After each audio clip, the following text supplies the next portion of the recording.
Hello, everybody. Welcome back to the How to Study podcast series brought to you by Ambiguous Podcast Solutions. My name is Will Tarashuk, the founder of Ambiguous Podcast Solutions. T as in Thomas, Arashuk, and we've made it so far. We are almost done. It is time to talk about editing and post-production. So, Christian, it's going to be another heavy episode. I hope you are ready. I'm ready. Let's jump into it, man. All right, editing. So, I love talking about editing mainly because people think I'm good at it, and I'm very average. Compared to Christian, I'm a very bad editor, but compared to most people, I'm a pretty good editor. So take that for what it is.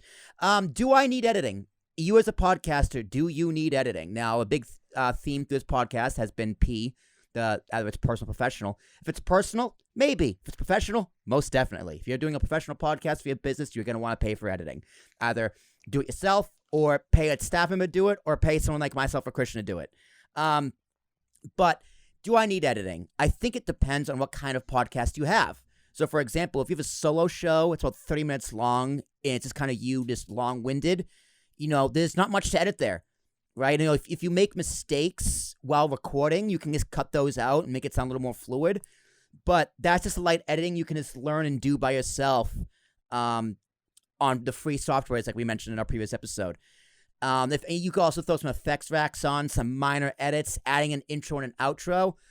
Whether you're a business or professional, you shouldn't, business or personal podcast, you really don't need to pay for that. That's something you can do very easily on your own. We're going to do some screen recordings later on in this episode showing you exactly how to do all of that.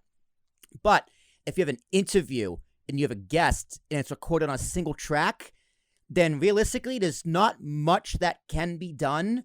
It's not much compared to a solo show because, like, for example, say Christian and I were not in this soundproof studio and we were in my apartment in Hoboken and I live next to a fire station and a fire truck goes by. I can't just single out the fire truck and get rid of it because it's recorded on one track. Whereas, like, if I'm at home in Christian's studio and recording on separate tracks, you could. As long as I'm not talking, I could isolate out that fire engine sound and cut it out. So the same thing, you could put on a few effects racks, put in an intro and an outro, some light edits with music. But if an interview is recorded on a single track, there's not really much you can do. Christian, am I right or wrong on that? Oh, 100% right. Especially if you're doing an interview, two people talking at the same time, if you're talking over each other, there's no way to separate the voices. So if you are going to do an interview, I highly recommend trying to use two microphones. Yeah. Even if they aren't top shelf, but having two microphones can make all the difference in times where things are talking, two people are talking at the same time, and that happens. Yeah. So if you have multiple guests recorded on multi-track, you can do multi-track in pretty much any editing software nowadays. And sometimes if you're on Zoom, you can do separate audio recordings. I believe some of the online softwares we talked about a few episodes back, they also had like multi-track recording, which is important. So that makes it better for editing. Because the reason is, like I said earlier, there's much more you can actually edit. There's much more fluidity you can do. You can get rid of where guests talk over each other. You can fix levels in case someone like me who's bombastic and loud, talking with Christian who's a little more reserved and quiet. You can pod me down or bump him up, and that's much easier to do when you record on multi-track. And that's essentially, I mean, we're probably going to get into this a little bit more later, but that's what mixing is. You need things to mix together. Let's turn this up. Let's turn this down. That is what multi-track is, when you have different things to adjust versus mastering, which may be just a singular audio file. Yeah. Yeah. So, like, do I need editing? Well, it depends how it's recorded. Really, it depends how it's depends recorded. Depends on the equipment you have, depends on how it's recorded, all of the things. Yeah. And, multi-track, it's a lot easier to add in intros, ad breaks, right? Like, especially if, you're on the actual podcast. Yeah, here we go, Christian. Split screen. If you're, say you want to do an ad break in 15 minutes in, and, while you're recording, you could throw to the ad. When we're recording, you just hit M to mark the audio. We're going to go over that in a little bit in a screen recording. So it's when it pulls on multi-track, you know where to cut, move, and put everything. But if it's a narrative podcast, you most definitely need professional and top-notch editing to make sure the music is mixed and mastered correctly. The sound effects are all there.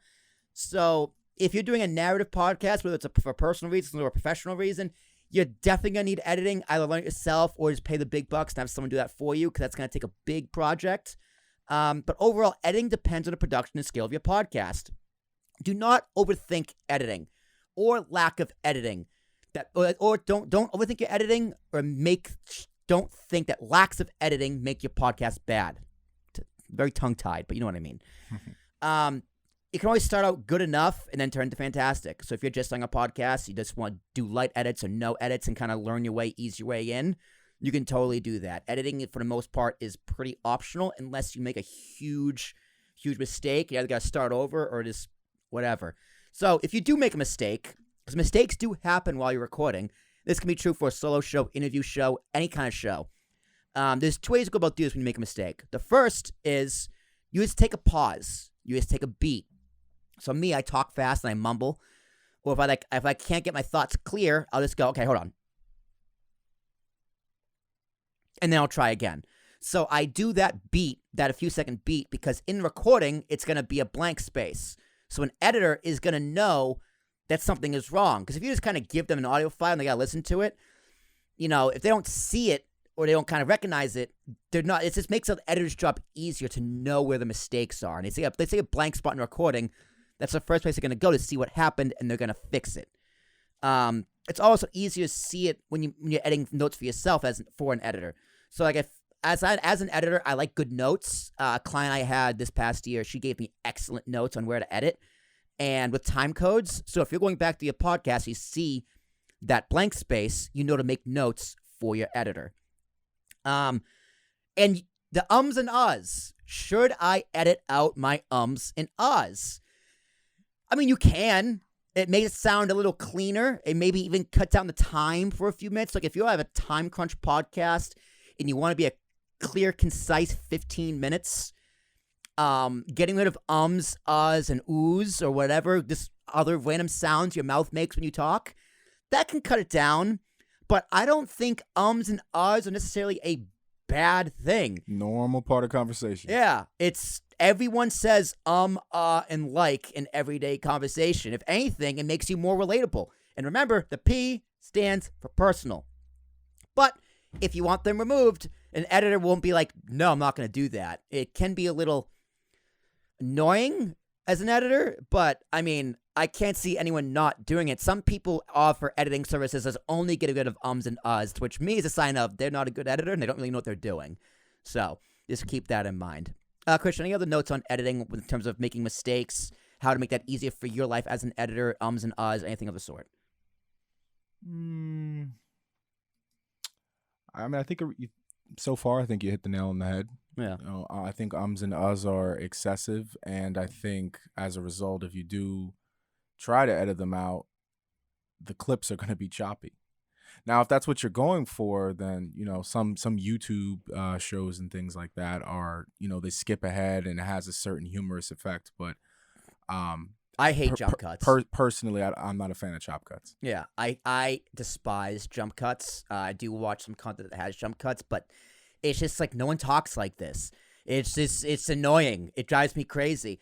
But sometimes I'll use ums and uhs to my advantage. Like, for example, right? A client wanted this portion of the interview cut completely because they said something and they just didn't like, or it was a little too, maybe controversial is a bad word, but it was a little too, like, cutting edge, whatever.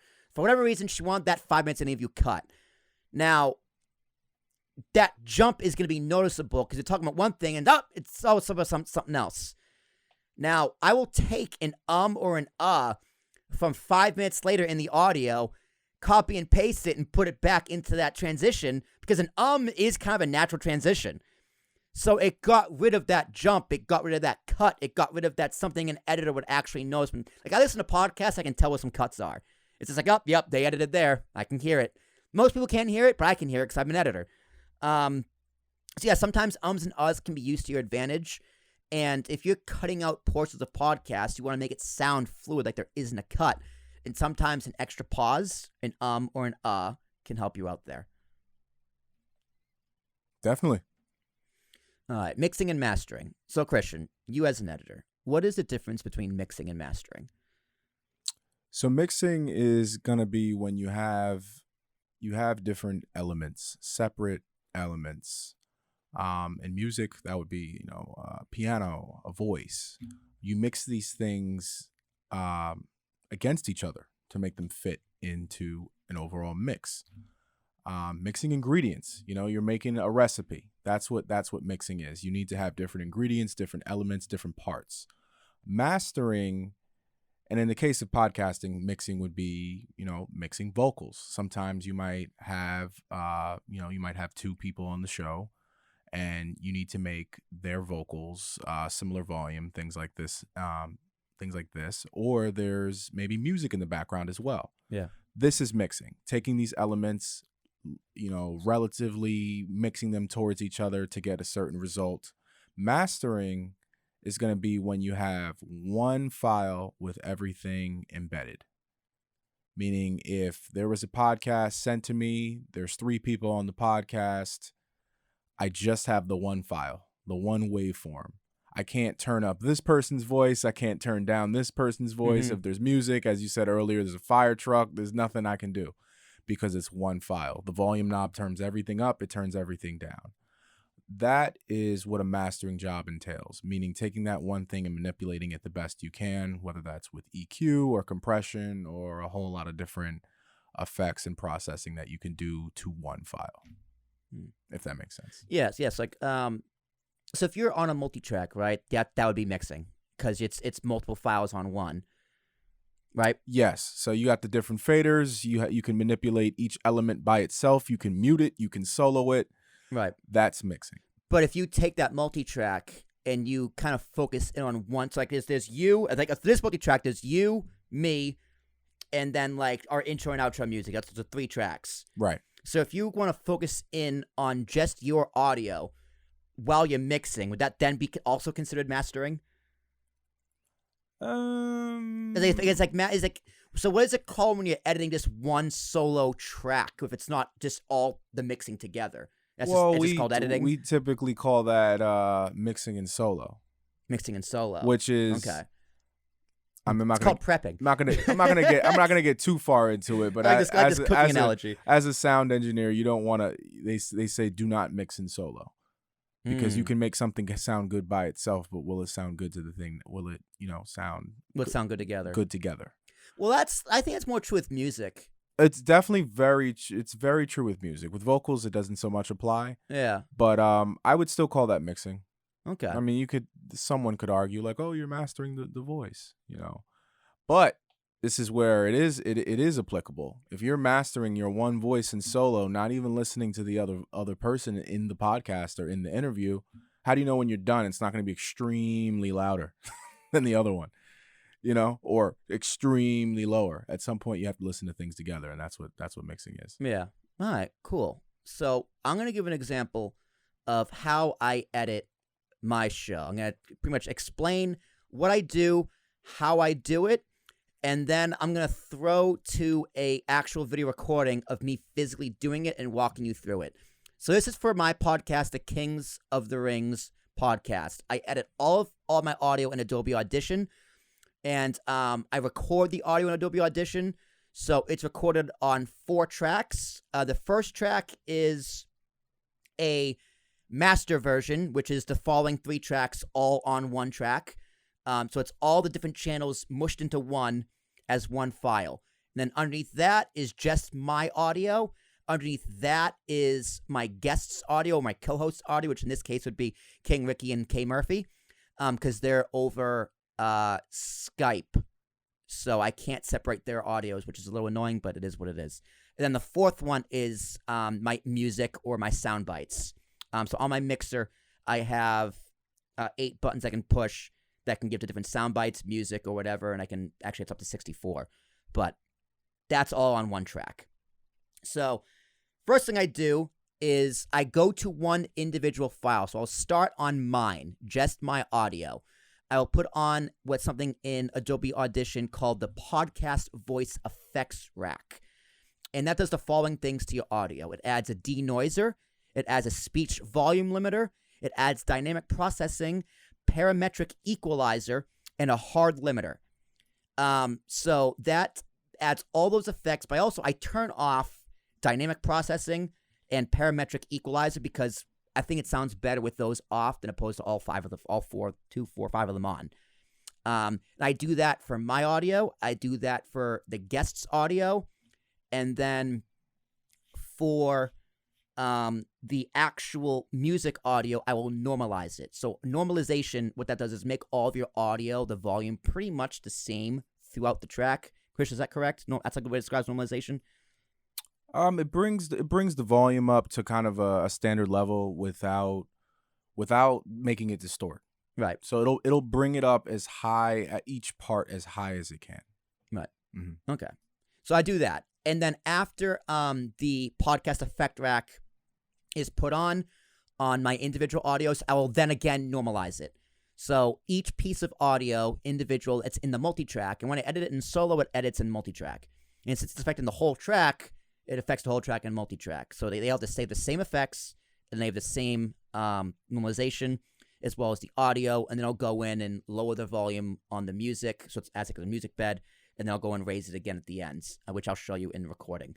But Christian, Yeah. let's explain what the effects actually are. So how would you explain what denoising is?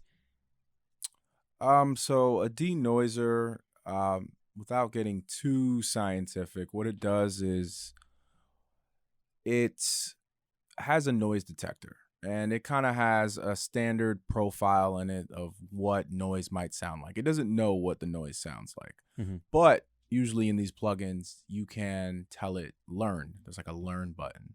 So maybe there's a spot where you're not speaking and it's just the ambient noise in the background. It's white noise, yeah. White noise, it could be a ventilator, it could be an AC, it could be, just cars in the background. Whatever it is, they're all different, but it will learn what that is while you're not talking and basically do the opposite of that. Like the negative, like positive and negative. And that's how noise cancellation happens. That's actually how noise canceling headphones work. Really? Oh, yeah. Cool. It has a noise profile, and it just flips the polarity. I'm getting scientific. I said I wouldn't. But that's what a denoiser does. It gets a sense for what the background noise is, and then it flips it on its back, and it cancels the noise out. Yeah, that's what it does. In Audition, it's called capture the noise print. Right. So sometimes it's learn, sometimes it's capture. It depends on the product. But you gotta take it's like a 5-second clip or less to kind of get a basic point, and then you can apply it to the whole rack, and you can adjust it a little bit. Like you can do slight, medium, or heavy reduction. But sometimes it can kind of screw up your vocals. Right. Things because will become grainy. It'll take out some of the bulk of your voice. Yeah. So it can get a little clippy. A little computery. A little clicky. Yeah. Mm-hmm. So you gotta be careful with something like that. Sometimes it works, sometimes it doesn't. It depends. Like a little white noise is fine, but sometimes like if I'm in an air conditioned room and it's just a little too loud, it can help, but there's only so much you can actually do. A speech volume limiter, I'm assuming it puts it at a pitch and it just makes sure it doesn't go above that pitch. It sets a ceiling, and anything above that ceiling will get chopped off. That makes sense. Mm-hmm. Yeah. Dynamics processing. What does that actually do? Why do I turn it off? Why do you turn it off? Yeah, I don't know why. What does it do? I just turn it off because it makes it sound bad. It sounds better without it. It's a compressor, so it's turning down. You're probably turning it off because it's not dialed in. It has random settings, so it's turning down certain parts of the audio. What dynamic processing is, compression is setting a threshold to tell this machine, this plugin, to turn down the volume. If you're normally at this volume, but then certain parts of the podcast you're here, you can tell it anything above here, turn it down. But it probably won't be up here for long. You might be like, ha! And that initial transient will be louder than the rest of the audio. So with the compressor, it'll just slap it down. It'll turn the volume down. That's what dynamic processing is. Undialed in, if you're not going to set the settings and spend the time to do it, it's just going to sound funky. It's going to be random. because the plugin doesn't know how loud you are and how much you want to turn it down. You have to tell it these things. Right. So I had to go into the individual setting, Right. and then adjust that. Which in Audition you can do. In Pro Tools you can also do. Oh, absolutely. Parametric equalizer. What does that do? Parametric EQ is a multi-band EQ, and we'll show some of this stuff in the screenshots, screen recordings for sure. Multi-band EQ, I like to give the radio analogy. You go in your car, you're like, I need a little bit more bass. Mm-hmm. You got like 3 different knobs. You got your bass, your mid, and your treble. That is essentially at like its core stripped down what a parametric EQ is. A parametric EQ tends to have more bands, and usually you can select the frequencies. On a radio, you only get 3 and they're pretty far apart. But it's an EQ. You got 3, 6, 10, sky's the limit amount of knobs, if you will, or frequencies that you can turn up and down to manipulate the sound of a vocal or any other sound source. Would that be more for music or for vocals? That is for everything. Everything. So human hearing range is 20 hertz to 20,000 hertz theoretically, which means there are 20,000 frequencies that you could turn up or down, but nobody's turning down an individual frequency. There's areas like the low part of the low frequency range, like a bass, or somebody that's high, like a hi-hat, that kind of thing, or your voice, which is mostly in the mid-range. But EQ can fix things. So if there's some low-end rumble, let's say there's background noise and it's just rumble, like you live next to a subway, and every couple of minutes a subway goes by and it's and you're doing the podcast, you could technically turn down those low frequencies probably without touching your voice to get rid of the sound. That's what EQ does. Interesting. Frequencies of human hearing. Yeah. So it controls frequencies. Yep. Gotcha. And hard limiter. Hard limiter. Did you say something about another limiter? Yeah, it's just hard limiter. Oh, the speech volume limiter. Okay. Hard limiter is just more aggressive. It's turning down things more. It's hard. That's what it is. Basically, with limiters, they're basically very fast compressors. They turn down volume, but with a hard limiter, it's this thing called a brick limiter. It's basically a brick wall limiter. Certain limiters, they turn things down, but they let a lot of stuff through.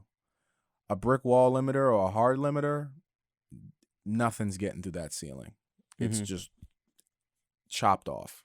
The volume it's getting chopped off. It's just much more aggressive. So do you think those I guess like 3 to 5 of those are actually effective for audio editing and specifically for vocals and podcasting? Do you think some of them are unnecessary? So the denoiser, we talked about it a little bit. Yeah, denoiser depends. I'd say be very careful with that. And I agree. And you got to watch the you settings. You kind of have to make a judgment call, an assessment, and think: is this making it better? It's getting rid of the noise, but what's it doing to my voice? Yeah, you got to make that judgment call. If you can find that sweet spot, go for it. I'd recommend just trying to record in a quieter place. Sometimes people don't have that freedom to do that. The limiting, I'd say also be careful with that. You have to be careful with all of these things because you can easily take them too far. The parametric EQ, definitely a lot of value there. And the hard limiter, it turns things down. What I meant to say with the limiter, I do want to go back into this, is that a limiter turns things down so you can turn everything else up. Again, if your vocal's right here and then you get loud right here, but let's say this is the ceiling, this is digital distortion that sounds like cars crashing, right? And you have this thing that's right above it, like kind of transient right up here, ceiling right here, rest of the vocal right here. If you turn this one little spike down to the level of the rest of your vocal, you can then bring everything up to where that spike is evenly. That's what a hard limiter does. No. But yeah, definitely value in all of them. Careful with the denoiser. The limiter definitely to even things out and make things loud, and a little bit of EQ never hurts. All right. So that's just I was just following Audition's lead, and I just kind of played around with it and figured out what I like. I remember going into my settings and a few of these and adjust them a little bit, and to me, it sounds good. It can get a little weird when I'm mixing two different voices because Ricky is a man and Kay Murphy is a biological female. So their voices and pitches are very different, and sometimes they kind of mesh together. But it works for me. It works for me pretty well. Then from there, doing a multi-track, I can just delete some of the stuff before we actually start recording, like the 5 seconds before I do my countdown. I mark my audio. I can lower and fade in the volume a lot easier. And same thing with the outros and this music up and down, which will all be showed in a screen recording. Let's go through to it right now, and we'll be back in just a few. Hello, everybody, and welcome. This is an example of how I edit my Kings of the Rings podcast, and mainly most of my podcasts. Each podcast is a little bit different, but this is a screen recording of how I take my process through the effects racks, cutting in intros and outros, the music, anything and everything of the sort. I'm going to take you through it step by step. So the first thing, Audition was already recorded. It's already done. So now the first thing I do is apply the effects rack. So my first file is me. This is the host. This is just an example of Kings of Rings podcast. So you can see here I am. Here's my voice. That's fair. It came across my feed, and he's like, "Yes, that's a Boston guy." Right? So yeah, that's me, obviously. I have my guests. So how I record this on Kings of the Rings is over Skype. I have to do Ricky and Kay Murphy on one track, which is a little annoying, but it's all coming in through Skype, so here they are. It is what it is. So yeah, hi, Mr. Freds. Welcome to joining us. Welcome to everybody else who. And then Kay's in there too. And then this one is just purely the music. This is just our intro and our outro, and then any sound bites I have in between, which for this podcast I did not. So there's our music. So the first thing I'm going to do is apply the effects rack I talked about. Now, where mine is under effects racks. Yours could be media browser, markers. If you look over here, typically, effects rack will be one of them, or you can go to window and click effects rack, and it'll be right there. So if you drop the drop down, now here's all the different effects racks you could have on. You can make it sound like you're underwater, or like weaponized effects, which is pretty cool. Now, this is for a lot of other stuff, but for podcasting, we're going to use podcast voice. And as we talked about in the video and the audio version of the podcast, if you listen to the full podcast, go back and listen to it. It's available on YouTube and Spotify and all the podcast platforms. I turn off dynamic processing. I turn off parametric equalizer. And then I just hit apply. I will do the same thing while that's happening to Ricky's and Kay's audio and hit apply. Now, while I'm over here with my music, I will not do that because the effects rack is mainly just for vocals. Right, for music, I don't really need it. So instead, I'm going to favorites and hit normalize -3 decibels. Just kind of make everything sound the same, so you can hear it. Just a little more even, a little more louder. So this one's done. So this is all my vocals. I will then go and hit normalize this as well. And once this is done, favorites, normalize this as well. Now, as soon as that's done, I'm going to hit this multi-track button. I'm going to call it KOTR test run. And you can have this saved wherever you want. So, like, here's my things. I edit the Not Rich Yet podcast, Kings of the Rings. And then there's a few other ones. Or you can have it sit default to Adobe. So you can also just hit the browse button, and it'll bring you straight to your file explorer. You can put it, like my things, I keep everything in a different hard drive, but just for testing purposes, let's put it on the desktop. I'm going to hit OK. And this is a multi-track. So what multi-track is I can drag the sounds down here to track 3. That's how I like to do it. You can do it in track 1. You can do as many tracks as you want. It's up to, how many tracks is this? 6. You can also just add a track if you really need it. But for podcasting, if you have more than 6 tracks, God bless you. Hosts, that's me. So I'm going to put me here second. And then, actually, no, I put me first. I put me first because I'm always first. Actually, no, I lied. I put me second because Ricky's first. He's first mic. So typically, first mic should be first. So Ricky starts the podcast. So he is the firstborn you hear. So he deserves to be the first track.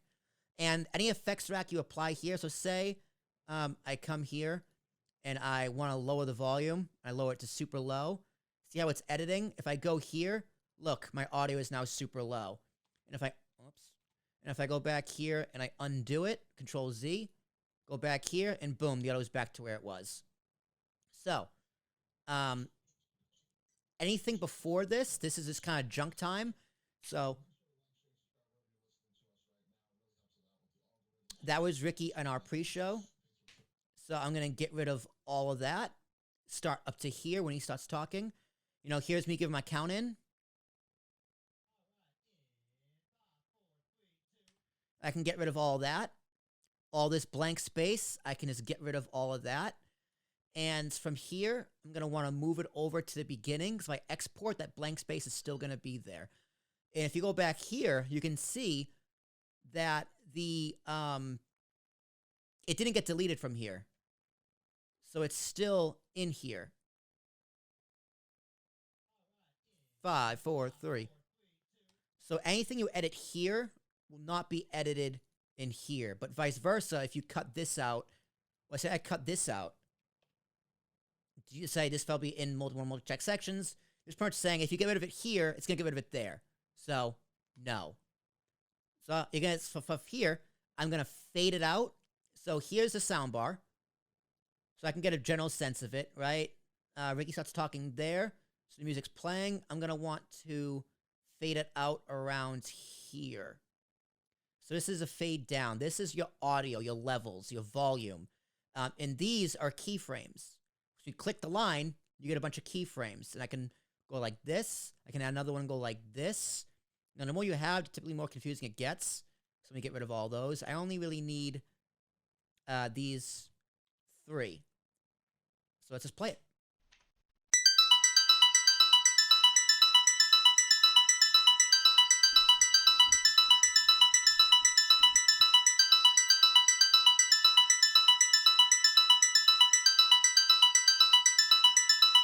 Midnight music. Coming up this week on Kings of the Rings podcast, we're still waiting on the right rabbit to show itself. Right, so Ricky's going to give his intro. The music is not as loud as you can hear, but I'm going to go over here where he is done with his intro or his coming up on the show, his trailer, if you will. I'm going to pod the music back up to 0. Where's 0? 0 decibels, which is where it standardly is. So give it a little breathe time. So it starts right now.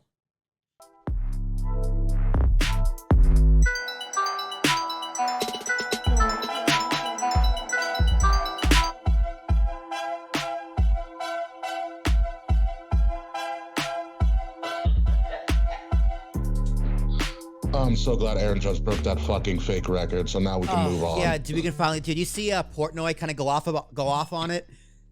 No, I didn't. Right, and I fade the music out again. It's about the same level. Let's see what it was. This is minus 0.2. This is minus wherever. Yeah, there it is. So it's even. So from there, the music just plays under our intros, and eventually, as at the end of it here, I'm going to fade it out one more time, just all the way down to 0. So, like, we're talking, or there's K. Murphy giving their intro. I'm saying, like, it wasn't coming up. You know what? I can bump the audio up a little bit because I can't really hear it. So let me bump these up. I can delete that keyframe. And then let's see how that sounds over here. I'm so glad Aaron just broke that fucking fake record, so now we can move on. Yeah, we can finally. Did you see Portnoy kind of go off on it? Much better. No, I didn't. I'm not. Let's go over here. And, Wow. and yeah. I didn't watch Dynamite because it wasn't working on my computer. Oh, really? Yeah, like I went on the website and like it wasn't coming up. It was only showing me episodes from April, and I'm like, I don't have time to deal with this. So I watched. So the music just fades out, and then the podcast continues. I'm gonna add another keyframe here. Go back up to 0, because then we got to go all the way out to our outro. You know, this is our full podcast. If I had any ads to put in if we took a commercial break, which we used to, you know, I would use the snip tool. Go here, so it's like, say, you know, this is where we did our ad break. I would just cut.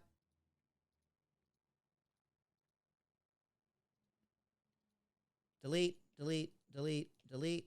I would take in our ads and put them in here. Whatever. Take this, move it over. But I don't have ads, so let's forget I did any of that. Let's go to the end. At the end, for our outro, same thing. Play the music. Do the damn thing. Make sure you're with us each and every week. Sorry. So you can see here, I was a little premature at the outro. So we had a little bit of a mistake. So I had to take a part where I say sorry. I can just cut that out. Here, Ricky had a little snort or breathe or whatever. I can cut that out. Let's say I want to move this out. I can then take my move tool, and I can move it out a little bit so it makes a little more sense. Let's go back a Trying to little get bit. out of here when you are, Will Tarashuk. Are you ready to... Yeah, I got the outro queued up here somewhere. Yeah, let me press that Let's button. do the damn thing. Make sure you're with us each and every week. You know what? Will Tarashuk. Are you ready to... Yeah, I got the outro queued up here somewhere. Yeah, let me press that Let's button. do... And I can just, you know what? I'm going to take Ricky out. Don't need that. I'm going to move this back over here. And there's the music. And once I can see his green line, about here, I'm going to put a keyframe, 3 keyframes, and then fade this down. Ladies and gentlemen, you have been listening Hear the or music. watching Kings of the Rings podcast episode Same number... thing. Here's our outros. That goes. I will bring my broom on the show next week. Speaking of which, happy Thanksgiving, Canada. Right? And then get rid of the extra noise at the ends because we have our sign off. So we say goodbye. I can get rid of all of that. I can get rid of this. And then for this, I will put the music back up. And typically it goes a little longer. But if it does, it doesn't, I'm going to fade it back out. Yes. Because you're Canadian probably. and you're French. Speaking of which, happy Thanksgiving, Canada. Midnight music. Alright, so the music fades back up. Or pods back up, I should say.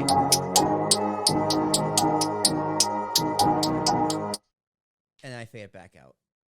I can even add another keyframe and then drop it out.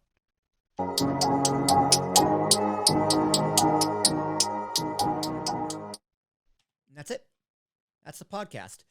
If there's any crazy errors, like I had to restart and stop and restart or what have you, I would have marked the audio. This looks like this, or like this, and I would go back and I would edit it. Or let's say there's a part where we're talking over each other, or there's a siren in my house, or whatever. You know, editing on a multi-track, I can just get rid of, like, maybe this is like extra noise. Maybe I cough or something. I can just get rid of it. You know, like this is just extra noise. I can just get rid of it.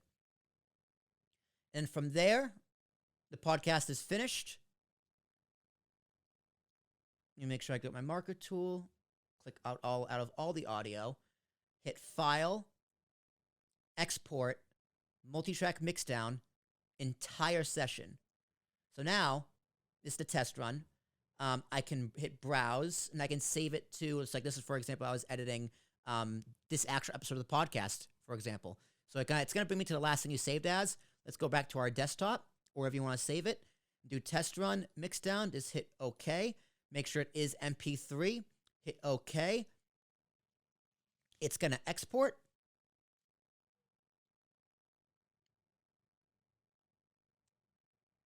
As soon as it's finished.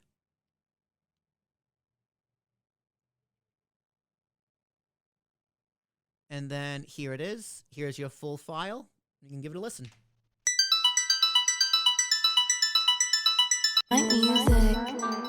Coming up this week on Kings of the Rings podcast, we're still waiting on the right rabbit.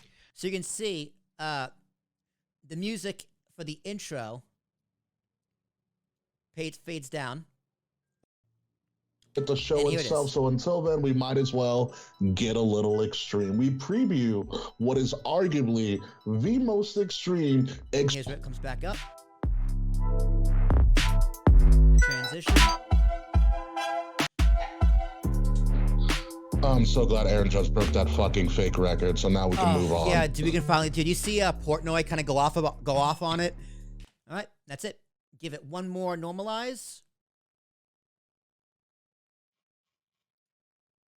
Hit save, and you're done. That's it. Your podcast is edited. Your podcast is finished. That is how I edit my podcast. You know, while I record, I'll make some notes, and if there's anything I really have to change, for this one, I was just kind of giving you a brief. You know, here's how I do it, from the effects racks to on a multi-track, the music in and out. The music fading in and out like this is completely a stylistic choice. You know, that's how I like to do my podcast. If you want me to do something else for yours, I totally can. You know, I had a client the other day, wanted their intro a little bit different. They wanted music over their live intro, and that's what we did. So there's very different variations, things you can do. This is an example of how I do it, to give you some inspiration for how you can do it, or how you can have me do it, or one of our editors over here at Ambiguous Podcast Solutions. That's enough from me. I went a little longer than I thought I would, but thank you all for listening. Let's get back to the podcast. Oh, yeah, that's it. That's pretty much how I edit my podcast, Kings of Rings podcast. I do pretty much the same thing with Talking with Tarashuk, with Christian and I's audio. I kind of keep it simple because there's really not that much crazy editing I need to do in our actual audio podcast, especially because when we're in the studio.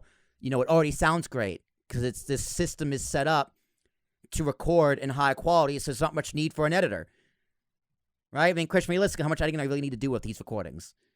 With these, Like you and I, with the audio specifically. not much. Not that much. Not that much. I mean, it's gonna come down to de-essing.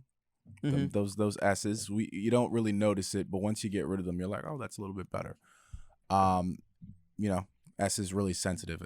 S's and T's at high volumes, they can become harsh and shrill. The P's can pop. And that's what the pop filter. You know, invest in a pop filter, invest in a good microphone. With our recordings, it's gonna come down to de-essing and leveling the voices out. You know, vocals are dynamic. It's not just, you know, you being loud and me being soft. I'm gonna have moments where I'm quiet and when I'm loud. And the idea is to still, the sound has character. If it's loud, it sounds loud. If it's soft, it sounds soft. But to have them at the same volume with your own voice and the other people that you're mixing the voice with, for us to be evened out and, you know, not sound like we're in two different places, but sound like we're having a conversation.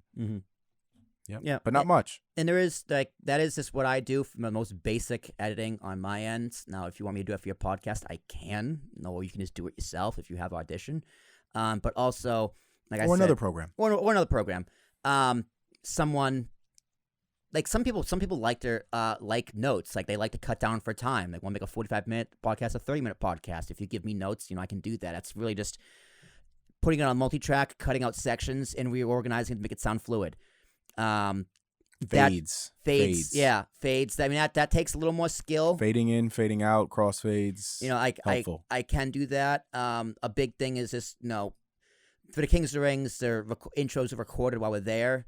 Other than that, like Talking with Tarashuk, the intro is pre-recorded. I throw it in beforehand. Like, there is no outro for Talking with Tarashuk, so I don't need to do anything there.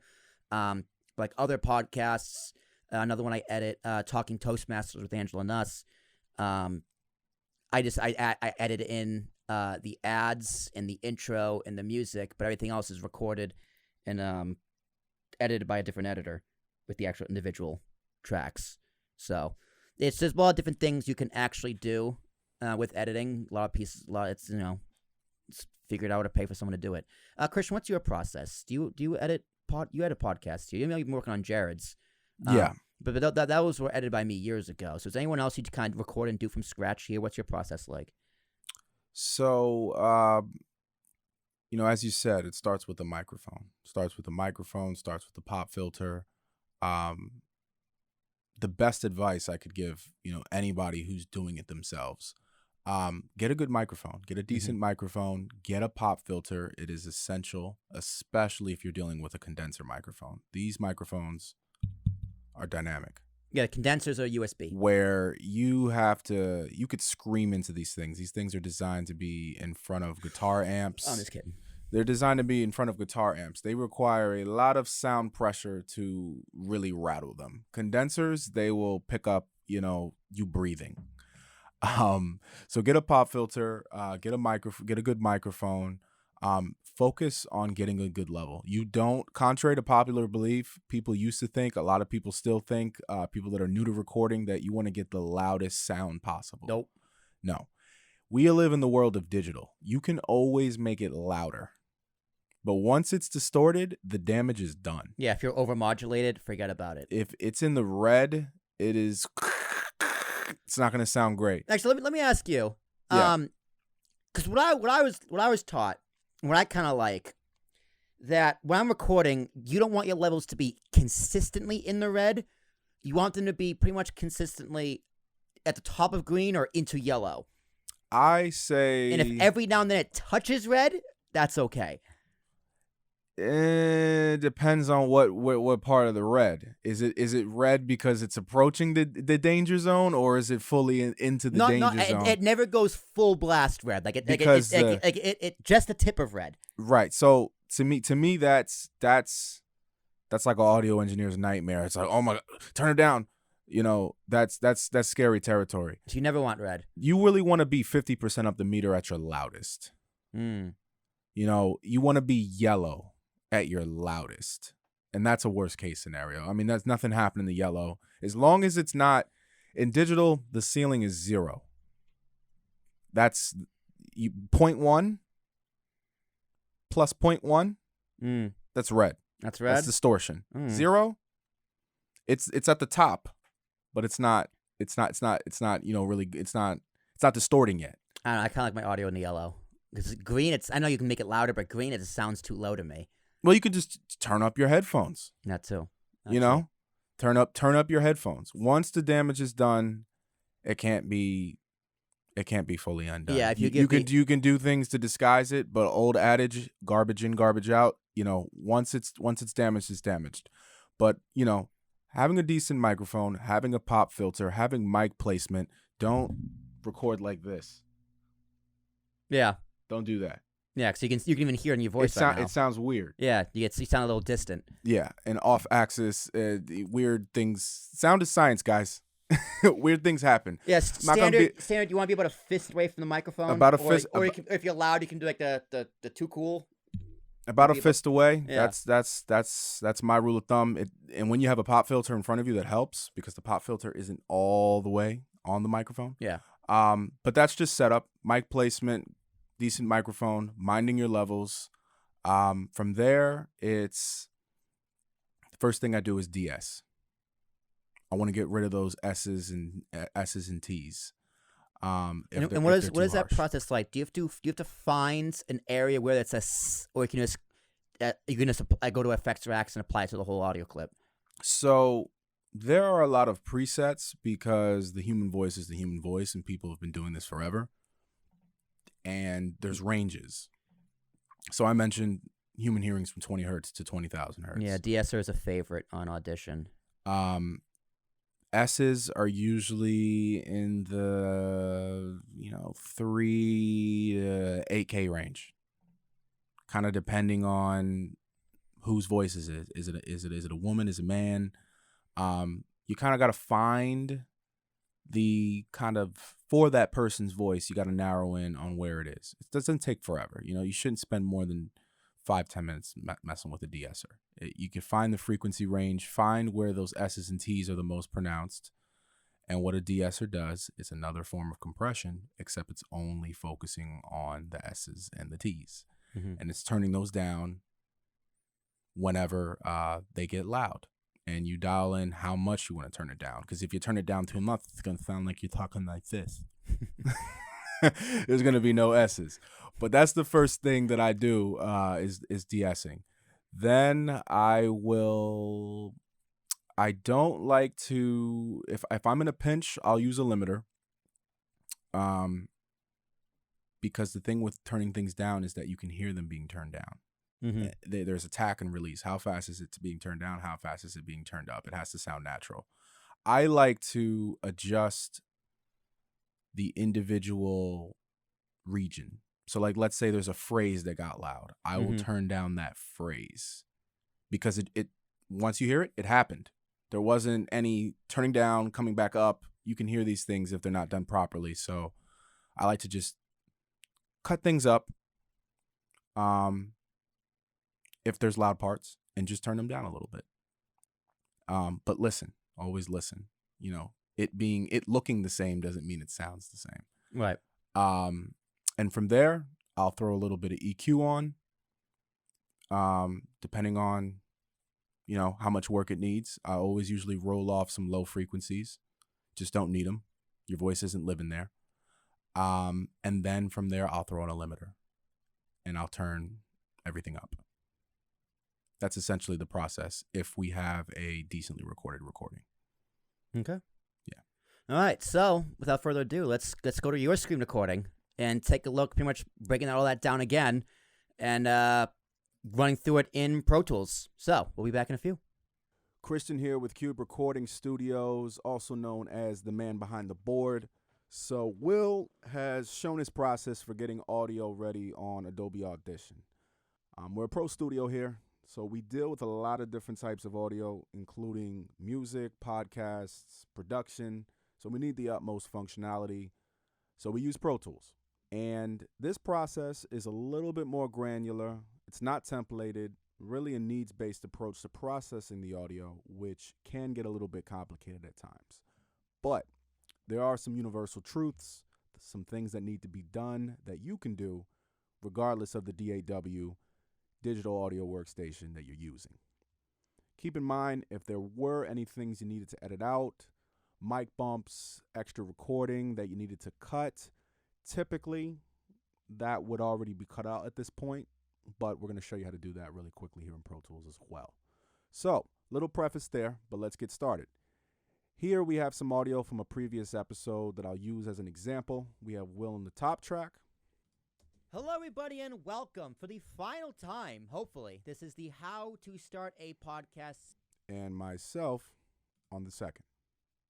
It's nice to, share the knowledge that we have to people that are just getting started or people that are intermediate and maybe just want some tips. So, for the purpose of this video, we'll just focus on the one audio track. We'll focus on Will's, so I'll mute myself, unsolo that. And the first thing I like to do is to use a de-esser, to de-ess, right?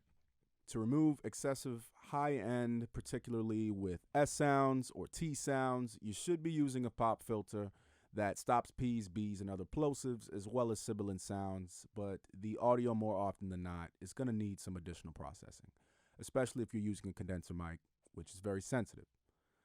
And excessive S's is single-handedly one of the biggest signs of amateur audio, so I like to tackle this first. Let's get this out of the way. If we do want to add some real pretty high-end later, it's good to attenuate it, smooth it off before you do anything to it. So let's pull that up. We got that pulled up, the de-esser. And any de-esser will work. I like to use the Wave Sibilance plugin, but today we're using a stock plugin, Pro Tools de-esser, which every DAW will have some stock de-esser that is included with the program. So what is a de-esser? It is a compressor, but it only compresses or turns down the volume of a particular frequency range of the voice, i.e. sibilance. So our job is to target that frequency and turn it down accordingly and try to do it in a very natural sounding way. So you're going to have to use your ears for this. First, what you're going to want to do is find the frequency range with the most offending frequency with S's and T's. I'll tell you right now, it's going to be between probably 4 and 6,000 hertz. So let's dial that in. I've already taken time to find out where I think that frequency range is, but I'll take you through the process of finding it and then attenuating it. All right. So the first thing you're going to want to do is put on the sidechain. It may be listen on another de-esser, or it may say sidechain, something of the sort. So let's do that. So again, the idea here is to find where it's most SE, most TE sounding, and then we'll attack that frequency range. So it's not there. That's vocal. That's voice. And sometimes you want to highlight a section.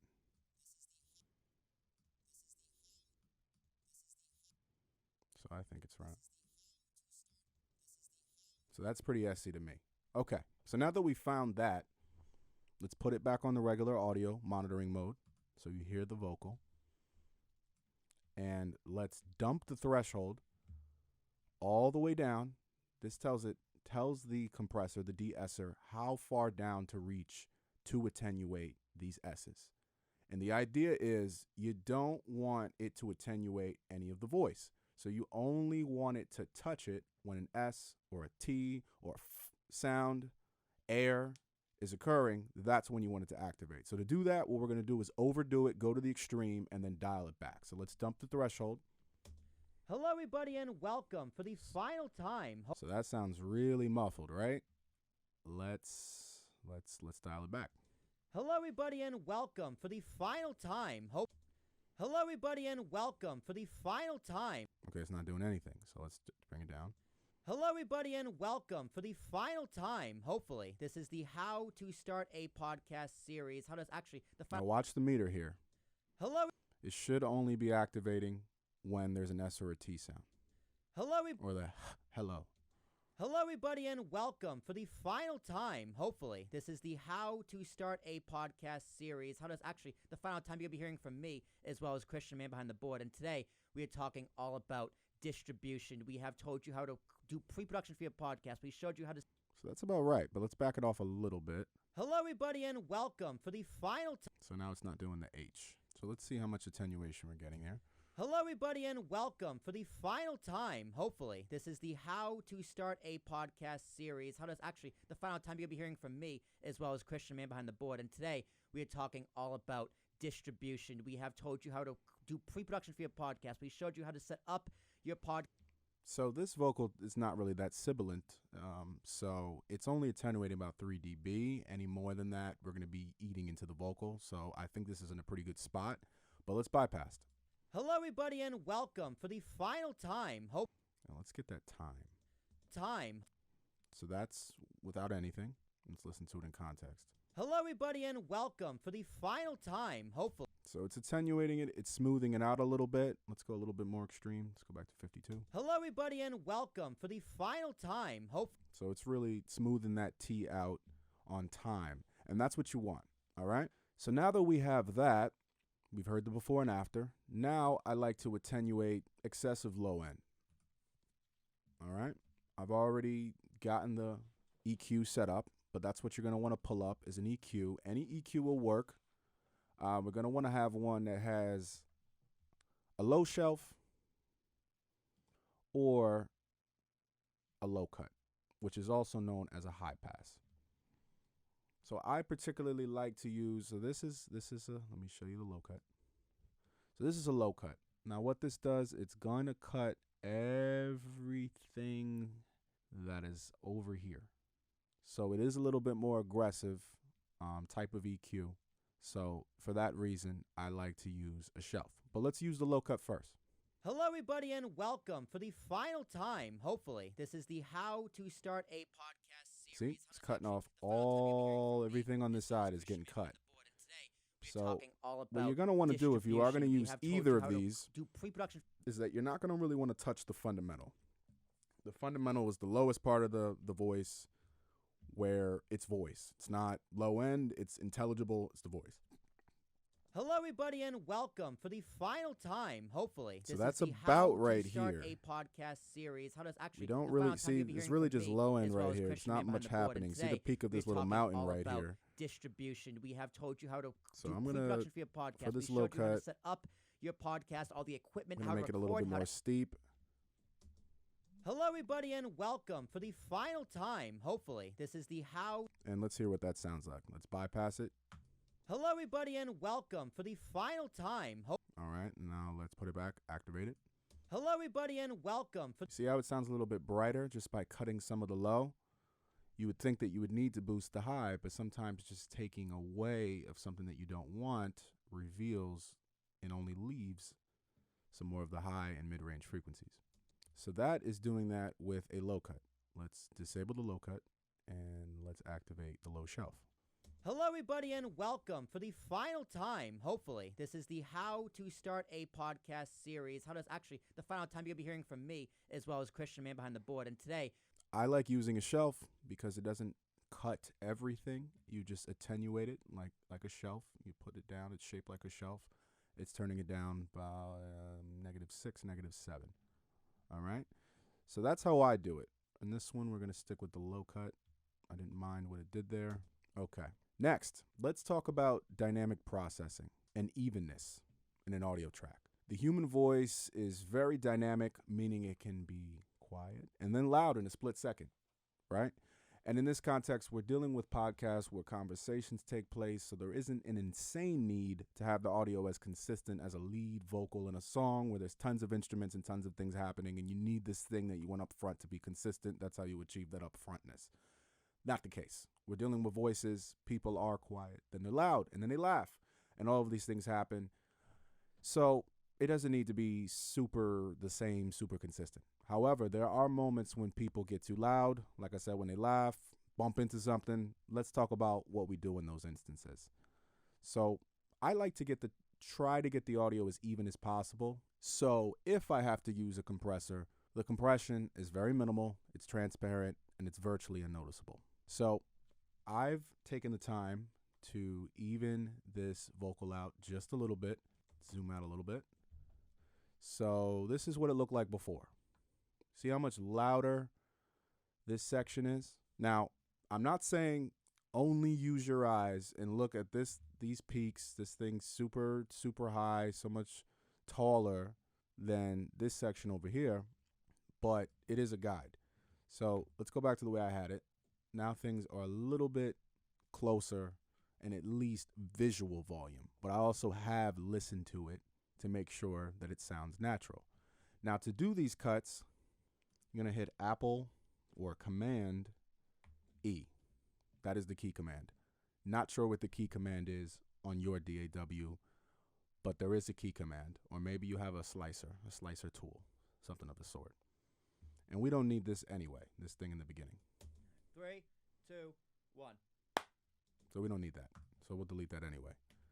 But you make those cuts, and then in Pro Tools at least, you can actually turn up or turn down the region of the waveform, right? This is different from a fader because you're affecting the signal, the musical signal. Like basically, if this was turned up like this and it was distorting and you turn down the volume, well, you're just turning the volume down on this distorted signal. It's still going to sound bad. So sometimes what you want to do is go to the signal level and turn it down the waveform, right? Now, this is a lot more even than it was when it was like this, right? Yeah. So now that I've done that, let's say I want to get it even a little bit more. So what I'm going to do is now slap on a compressor. I'm going to turn my release down because I want the compression to be transparent. I don't want it to be turning the volume down and staying down. I want it to turn down what's loud and then let the volume come back up, right? So what you're going to want to do is find the area where you feel like, and maybe we'll back the release down just a little bit. You still want it to be pretty fast, but you want to find the area where the audio is it's like the average volume of the audio, because the way the compressor works is that you have a threshold. Now you tell the compressor anything above this volume, I want you to compress. Anything else, leave it alone. Don't touch it. So if there was a part that is probably about the average volume and you like that average volume, you don't want that to be compressed. You want everything above that to be compressed. So what we're doing here is highlighting a section, and let's reset this. And we want to see it barely activating. This area right here is the gain reduction, or how much it is turning down the signal, your audio. We want it to barely activate, and then we're going to back it off so it doesn't activate. So it's not touching anything right there, but only compressing, turning down the volume of things that are louder than that area. All right? So let's unbypass. Distribution. We have told you how to distribution. We have told you how to distribution. All right, it's activating. Let's back it out. We shouldn't have any line pop up here. It's about right, though. Distribution. Okay. Let's go. Can we do 0.8? Distribution. We have. All right. We're not getting anything. That's good. That means that we're only going to be compressing things that are louder and visually taller than this area. All right. So let's listen to the beginning, from the beginning, and see what happens with the compressor. Hello, everybody, and welcome for the final time, hopefully. This is the How to Start a Podcast series. The final time you'll be hearing from me. Okay. So we're not done yet. Let's go to the loudest part. Hello, everybody, and all right. So let's get into it. Now that we've turned down the volume of this section, we want to turn up the rest of the audio so it's the same volume as where the loud audio used to be. The loud audio right now is being turned down, but we want to turn up the entire track so that it matches the volume of where the loud volume already was. Now, if we do that, it's like, oh, well, then you're turning up the loud volume back to where it was. No, you're not, because it's being turned down by, like we saw, -6. You're turning everything else up around it, and this is why it is called compression. The loud parts are being turned down, while the soft parts are being turned up. They are being compressed against each other. You are reducing the dynamic range, the space between the loud parts and the soft parts. So to do that, we listen to the loud part and we turn up the entire track until it seems like we didn't change the volume of the loud part. So let's put that as 0. hello, everybody, and Let's listen bypassed. hello, everybody, and hello, everybody, and So the bypass is a little bit louder. So let's turn it up about 1 dB, see what we get there. hello, everybody, and That's bypassed. hello, everybody, and hello, everybody, and hello, everybody, and All right, that sounds about even. hello, everybody, and welcome for the final time, hopefully. This is the How to Start a Podcast series. The final time you'll be hearing from me. All right. So there you have it. It's a little bit more consistent. If you wanted to go a step further, you could duplicate that compressor and do the same thing. All right. I think that's fine. Hello, everybody, and welcome for the final time, hopefully. This is the How to Start a Podcast series. So we're pretty even. We're pretty even. So now that we've done that, it's more consistent. The last thing you want to do is maybe do a little bit of EQ and then a limiter. So hello, everybody, and welcome for the final. Hello, everybody, and welcome for the final. Hello, everybody, and welcome. So you're going to sweep for frequencies that bother you. Hello, everybody, and welcome for the final time, hopefully. This is the How So to that's Start a bothering me. Podcast series. And I'm going to cut that. See if we get some clarity. Hello, everybody, and welcome for the final time, hopefully. This is the How to Start a Podcast series. The final time you. So that doesn't sound good. Let's cut that out. Hello, everybody, and welcome for the final time, hopefully. This is the How to Start a Podcast. All right. So now that we've cut that out, we think our audio sounds pretty good. The last thing you want to do is add a limiter. So this is my master channel, and that is where you're going to want to put your limiter. So this is a stock limiter here. And before we do that, let's kind of see where our levels are. So we're focused on Will. Hello, everybody, and welcome for the So we're final pretty time. low in volume. Hopefully, this is the How to Start Pretty a low in Podcast volume. series. How does actually the final time you'll be hearing from me as well. So let's turn this up a little bit. And you could do it on the fader. But what I like to do is just take our audio and turn it up on the clip, if you can. Hello, everybody, and welcome for the final time. Hopefully, this is the How to Start a Podcast series. How does actually the All right, so now let's go back to our limiter.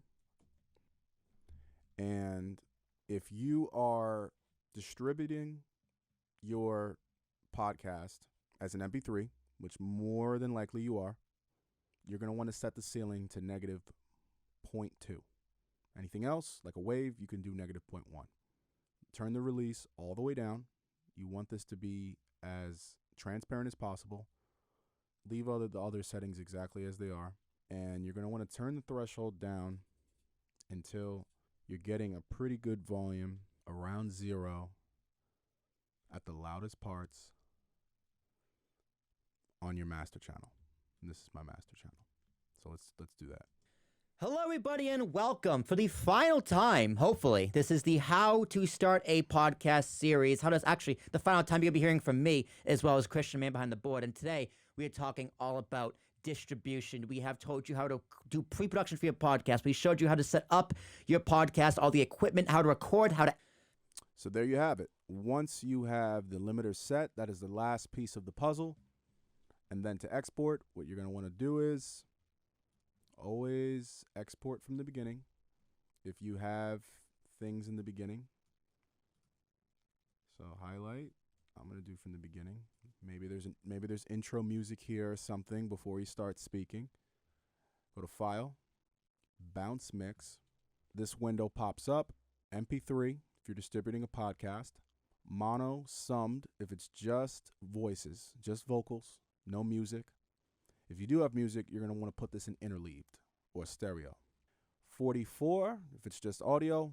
48 if the audio is going to be on a video. That's just the standard for videos, 48.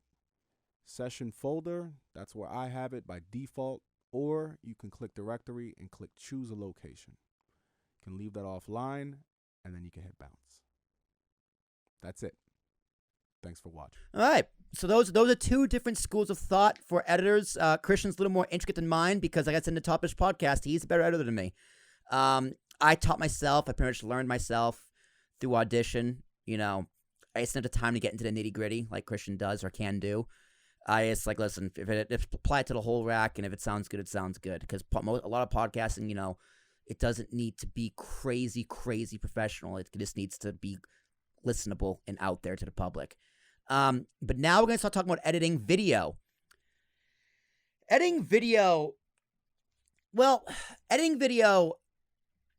can be a pain in the butt, but that's mainly because if you edit the audio and like you cut something out, your video is going to be out of sync immediately.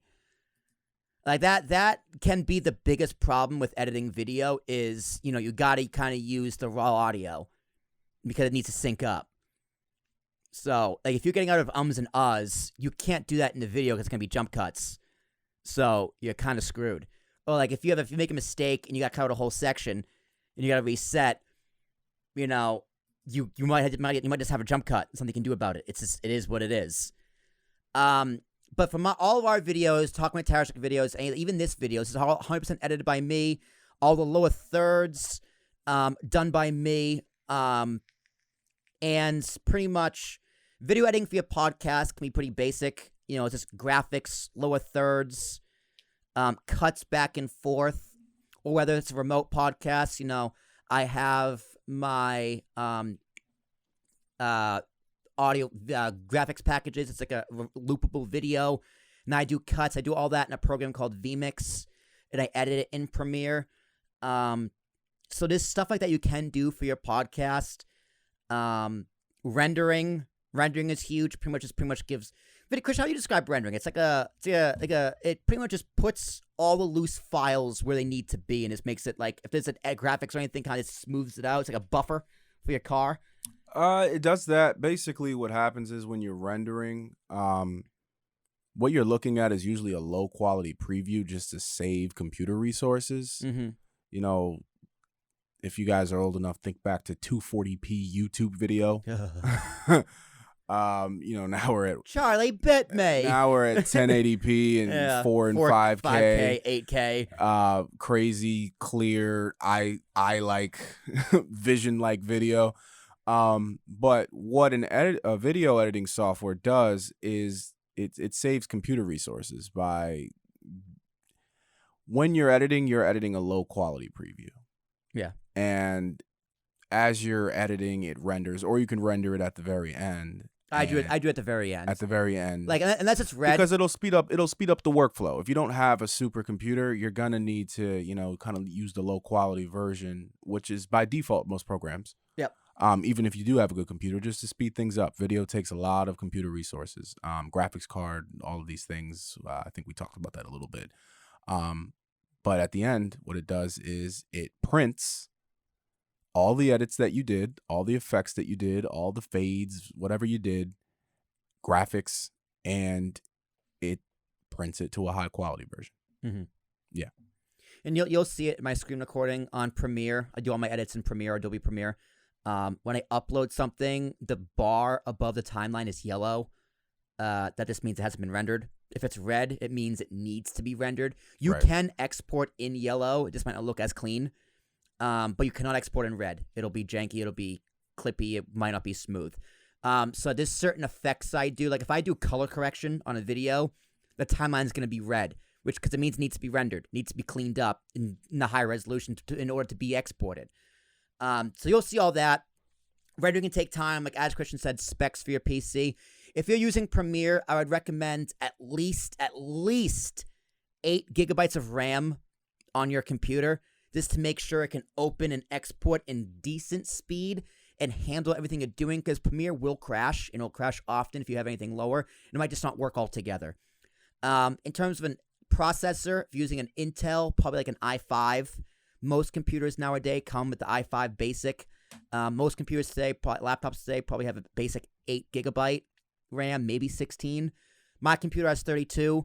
I'm about to upgrade my graphics card. My graphics card right now is a 1070, NVIDIA 1070. That's been great.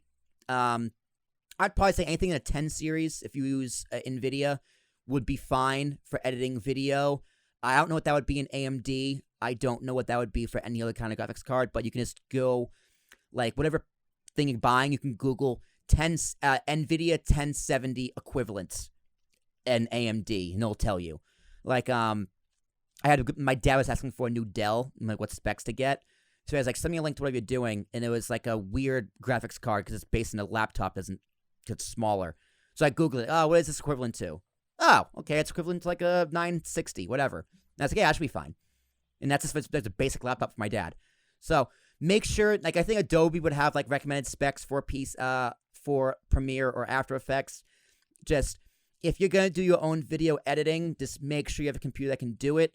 As opposed to audio editing, if you're doing video, you probably should hire an editor, at least do basic stuff, or try and learn the basics yourself, because it can go a long way, it can make a big difference. I mean, video is everything.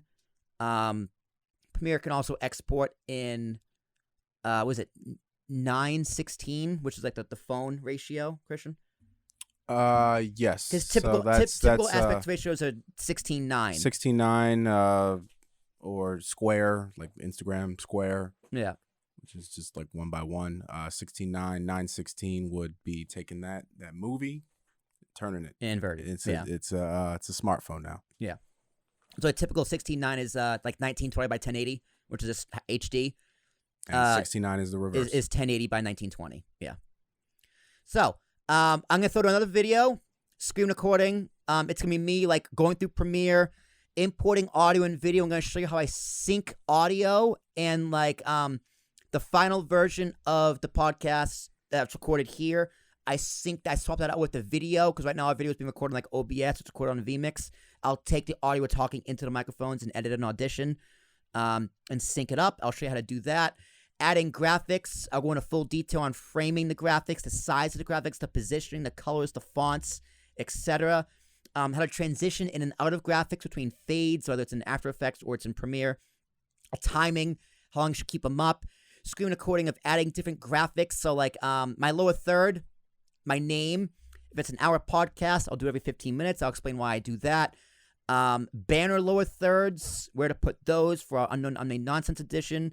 Noticing time codes of where I cut segments, because that's important for YouTube chapters. I'll show you what it's like to render and how long it can take. Don't worry, I won't show you the full 15 minutes. If it's an hour podcast, the render can take up to 15 minutes, and I have a pretty strong computer for that. So if you have a weak computer, it could take up to an hour, if not longer. Now I'll show you how to save and export.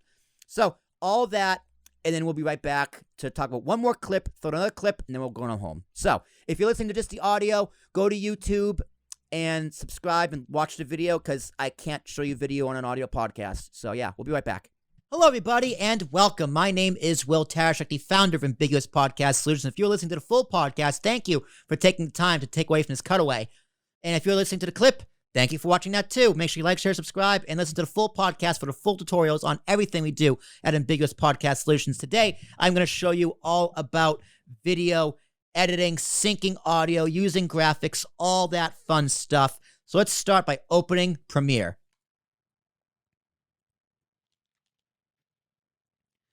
Now from here, I'm going to hit New Project.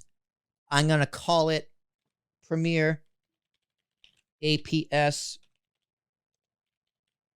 Tutorial. I'm going to choose location. I'm just going to put it right on my desktop. You can do this to put it anywhere you want. I'm going to hit Create. Now these are all of my windows. You can go and change it here. You can have like Edit to Tape, Capture, Production. There's also some presets. If you want to do editing, you can do this, but this is how I like my default, where I have my text for my subtitles, my effects for my transitions, and essential graphics so I can edit the actual subtitles themselves. But let's start by importing media. Go to my File Explorer, APS storage, where I keep everything APS related on my A drive for APS. Clever, I know. Podcasts. How to podcast. For this example, I'm going to do episode number 4, software. Import the video and the audio. Drag and drop. From there, I'm going to drag the raw video into Premiere, the timeline. And this is your program. This is when you export. Everything is going to be seen. Everything will be seen here. So if you see a box here, like your source, if I double click this, this is my source. I can edit this a little bit, but unless I put it here and you see it here, it's not going to make a difference. So let's take our audio, drag it over. Now, as you can see, when I click this, the audio is linked. And that's going to be important in just a second. So for now, we need to synchronize the audio. The first thing I do is synchronize the audio. Now, technically, this audio is the exact same, word for word, beat for beat, frame for frame. The only difference is that this one, the blue one, was recorded with the video in OBS in Cube Recording Studios. And this one, the green one, is an edited version in Adobe Audition. If you watch my tutorial on Audition, you will know exactly what it means, how I edit my podcast using the effects racks, multi-track, exporting, saving, all that fun stuff. But for now, I'm going to drag a box. I'm going to right-click. I'm going to hit Synchronize. I'm going to hit Audio, Track 1. This is all defaulted. I hit OK. Now, this can take a little bit of time, depending on the length of the files and, I guess, the difficulty. But since it's the exact same, it shouldn't be any issue. Excuse me. So I'm going to cut ahead to when it was finished. Oh, don't have to. There it is. Okay. So as you can see, there's a little bit of schmutz in the beginning I can get rid of. So I'm going to drag up until I see this. You see the triangle on that green? Watch the green. Look at the triangle. Boom. At the top left of the green box, that means it is at the same position. I'm going to drag this over a little bit to the beginning. I'm going to zoom in. And if you look at this, for example, the audio is perfectly synced up. or just about maybe a half frame off, and you can tell. This is episode 4 of the How To podcast series brought to you by Ambiguous. And eventually you can't hear the difference. It's pretty much the exact same. But just to make sure I don't have a double speak or an echo or anything additional, I'm going to right click on my raw video. I'm going to unlink. Now what that does is it treats the audio and the video as separate. So I can go like this and boom, the video doesn't say it's the same. But I'm going to delete because I do not need that. That's the bad audio. This is the good audio. I am going to make sure, yep, you can see a double triangle. It's lined up. Drag, go to the way beginning 000, drag so the video starts at the beginning. And then we're going to go to the ends to make sure it ends where it should end. Podcast Solutions. We'll see you next time. But until then, y'all take care. Boom. I'm going to end it there. Get rid of the extra video. Go here. Cut the audio.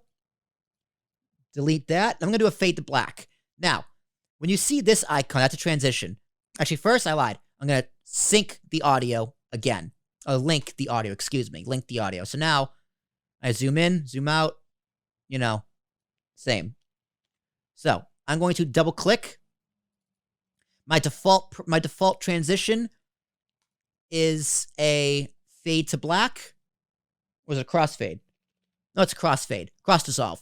So to cross dissolve, this happens to go to black, so it will dissolve into black. And if you go to effects, type in cross, I can make it a cross zoom. I just need to right click, set as default. And if I change it, my default will be a cross zoom to which it goes inwards, which looks silly. So let's go back to a cross dissolve. I actually don't need the audio transition. I just need the video. Let's double click. Boom. Back to a cross dissolve. Get rid of that. Back to the beginning. Do the same thing. Actually, I'll probably get rid of all that ridiculousness. Boom. Drag. And a fade in. It took a little long. I can also make it faster by shrinking it in. Boom. Faster. Looks better. Okay. So, I have our audio in sync. I have the full podcast. Everything is in sync. Now I need to add lower thirds. So my philosophy for lower thirds, I do every 15 minutes, I throw up a lower third. So, welcome back. This is episode 4 of the How To podcast series brought to you by Ambiguous Podcast Solutions. My name is Will. So I say my name. 8 seconds in, I'm going to go to my graphics folder, which happens to be Talking to Tarashuk. Graphics is how I organize it. You want to do it the same way? Do it. You don't? Fine with me. Final graphics. Name. I believe it was design 9. If it's not, we'll use it anyway. Drag it in. No, it's not design 9. Which one was it then? Let's try, and that didn't look good, so let's try design 8. Yeah, this won't be fine. Will lower third. Podcast Solutions. There we go. And as you can see, as it started out, that blue box. Actually, no. As well as my man behind. So there's my transition. All this was done in Adobe After Effects. You start with some sort of animation. Once it's up, I keep it up for about 7 seconds. Let's go. Let's make it between 7 and 10 seconds. So it's at 12. Let's make it 20. Nope. I need to move it maybe a little earlier then. See, in about 18 seconds, it automatically fades out. And there's my issue at the end. So let's double click, fade it down so it's off screen. And from there, I can just cut this and get rid of the extra stuff. That was an exporting error in After Effects. So let's move this back a little bit so it doesn't cross dissolve into a Christian's frame. And bam. Perfect. So let's watch this back. Podcast Solutions. My name is Will Tarashuk, the founder of Ambiguous Podcast Solutions, as well as the man behind the board, Mr. Christian Wright, the founder of Cube Recording Studios. Christian, how are you? Doing well. Boom. Lower third. So I frame it in the bottom left. Now, sometimes when I do lower thirds, it's huge. If you need to resize it, you just double click and you can make it bigger. You can make it smaller. You can move it up. You can put it down. You can put it wherever you want. but typically the bottom left is where you want it. I like them to be a little bit bigger so you can actually read them, but I'm going to copy, Control C. I'm going to go 15 minutes ahead. So let's go to 15 minutes. Here I am again. Look at my mug. Very little experience doing it. I did it probably about half a dozen times. I'm going to put it again. Let's make it a little after 15 minutes. There I am. I think 15 minutes makes sense because my podcasts are typically an hour. So once 25% of the time, every 25% in, just for a lower third. It's just a stylistic choice, and to me it makes sense. 30 minutes.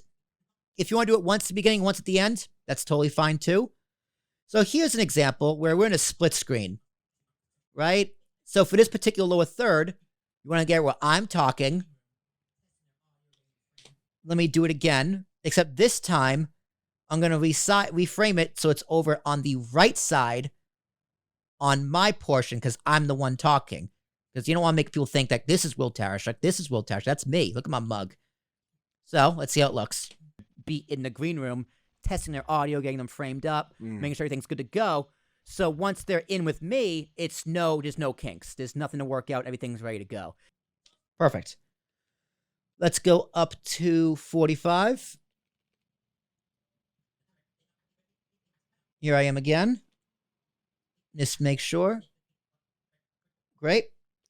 And then at the end, when I'm giving my plugs. T.S. and Thomas. T.S. and Thomas. It always makes sense to put it up when I say my name. Right? My name is Will Tarashuk. It's T.S. and Thomas. A-R-A-S-H-U-K. Thank you so much for listening and watching in our... Perfect. And I would do the exact same thing for Christian. So when Christian pops up... Let's see what Christian pops up.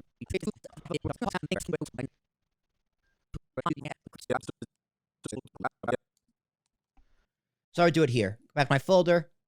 Christian lower third, V8. Boom. Make sure that's just lowered. And I can cut it off. Same thing, Control C. And then just go through the process. Now, also for lower thirds, I also have social media lower thirds. So let's go back here. Let's go to banners. And here are my banners. Instagram, iTunes, Spotify, TikTok, and YouTube. So let's say I want to throw up an Instagram one. I do the same thing for this too. Every 15 minutes. So let's throw it in. Starting at about 2 minutes. Boom. The oldest and it's the first to get to market. Now you can see it's huge. Now, I don't want it to be that big, but that's how it exported and rendered from After Effects. So I'm going to need to resize it. Double click. Bring that sumbitch down. Move it down so it's centered. And then bam. But the specs oftentimes are superior to other deals. Now, I know this one for a fact. Where it rendered, there's a point where it just cuts off because it didn't do the fade out animation. So I must have screwed up somewhere in After Effects. But let's find out what that is right there. So I'm going to go right here. I'm going to cut. I'm going to delete. I'm going to do a crossfade. And out it goes. So that's at 2 minutes. Let's go to 17 minutes or 18 minutes. Let's go 17:35. And let's throw up the Spotify. I'm going to do a different one. Same thing. Boom. It's huge. Let's make it smaller so it's still legible. Let's bring it down. Let's find that cutoff mark right there. Ooh, right before transition too. Let's go cut it off. And then bam. Fades. Actually, let's make it a little bit bigger. A little too small. We'll make sure you can read Talking with Tarashuk. And if you're not subscribed on Spotify, make sure you go do that. Please and thank you. 30 minutes in. Around, probably, let's say 33 minutes in. Let's do TikTok. And same thing. It works over a double. I like to make sure that we don't cut Like for some, if it say it cut to me right here, I would not put it there. I think a lower third looks bad if it goes over a cut. But again, stylistic choice. All right. So that is the social media lower thirds. But for this particular podcast, right, we had banners so I can know when to transition, really. So also it makes more sense to know when we're talking about something. So let's say like here. Looks horrible. Open source. Yeah, I'm going to show screenshots. They're not in. It looks like it was made in 98. Edit your podcast, record and edit in multi-track, which is action. Because you can just do it by yourself. So we'll get into pricing and all that stuff too. But free software. Here we go. Free software. Right. This is the beginning of a segment. So this was like our intro. Let's get into free software. So I'm going to use this tool to cut. And I'm going to note this time, 0232, 2 minutes and 32 seconds. And I'm going to note that because that is what that's the start of a clip. When I'm going through and adding in these graphics, I always make sure that I know where my clips are. So I know I can go back later and edit them faster. I'll show you more about that when I do the editing clips video. But for this, 0232 is for YouTube chapters. So it's easier to find. But let's go back to podcasts. How to Podcast, episode 4, Talking with Tarashuk Graphics, because it goes on Talking with Tarashuk feed. Assets. Let's find the free software. There it is. Drag it in. And then bam. I mentioned stuff too, but free software. Free software, drag it over, boom. There are free softwares out there that are available. Over the internet, you can record. Now, I do this banner for this particular podcast because this is what we're talking about, right? And then eventually, if it's a little too long, I think this is a little bit long, but sometimes make sense. So let's kind of cut it, boom, in the middle, get rid of it, drag it over, and the important thing is the fade out is still there. It'll still the wipe out. All right, and eventually, you know, say over here. Open source. Yeah, I'm going to show a screenshot. Let's say up here. And you have a certain amount of time. You know, we're talking about Audition. I'll go back. Adobe Audition. I'll put that here. It's also a nice way for me to know later on where the clip ended. So let's say the clip ended about there. Let's say it ended there. I can do the snip tool, cut, bam, and then it's to yeah, no, same with Audition. So let's say the clip starts here. Same thing. Mention a time frame, 10:53. That's just for organizational purposes in YouTube. Right? So by the time all of our graphics are in, let's actually, I can show you the full one with all the graphics. How to podcast, for edit files, bam, history. Let me clear it and out. So here is the final project. So this is the raw video without all the graphics. Here's the one with all the graphics. You can see free software, Audacity, my graphic for Audacity looks. So for example, like here's the time code for free software. Yep, 2:30, bam. Then it ends where Audacity starts, so it ends about right here. Then bam, 3 o'clock. Right, there's a good 30-second clip. Or if I want to do Audacity, you know, start here, and I can end over here. Bam. Now you can see how this bar is green. Now that means it's rendered. Now we taught you what rendering means in the full version of this podcast. So if you listen to this clip, go find the full version, which is the Welcome to Post-Production, editing your podcast.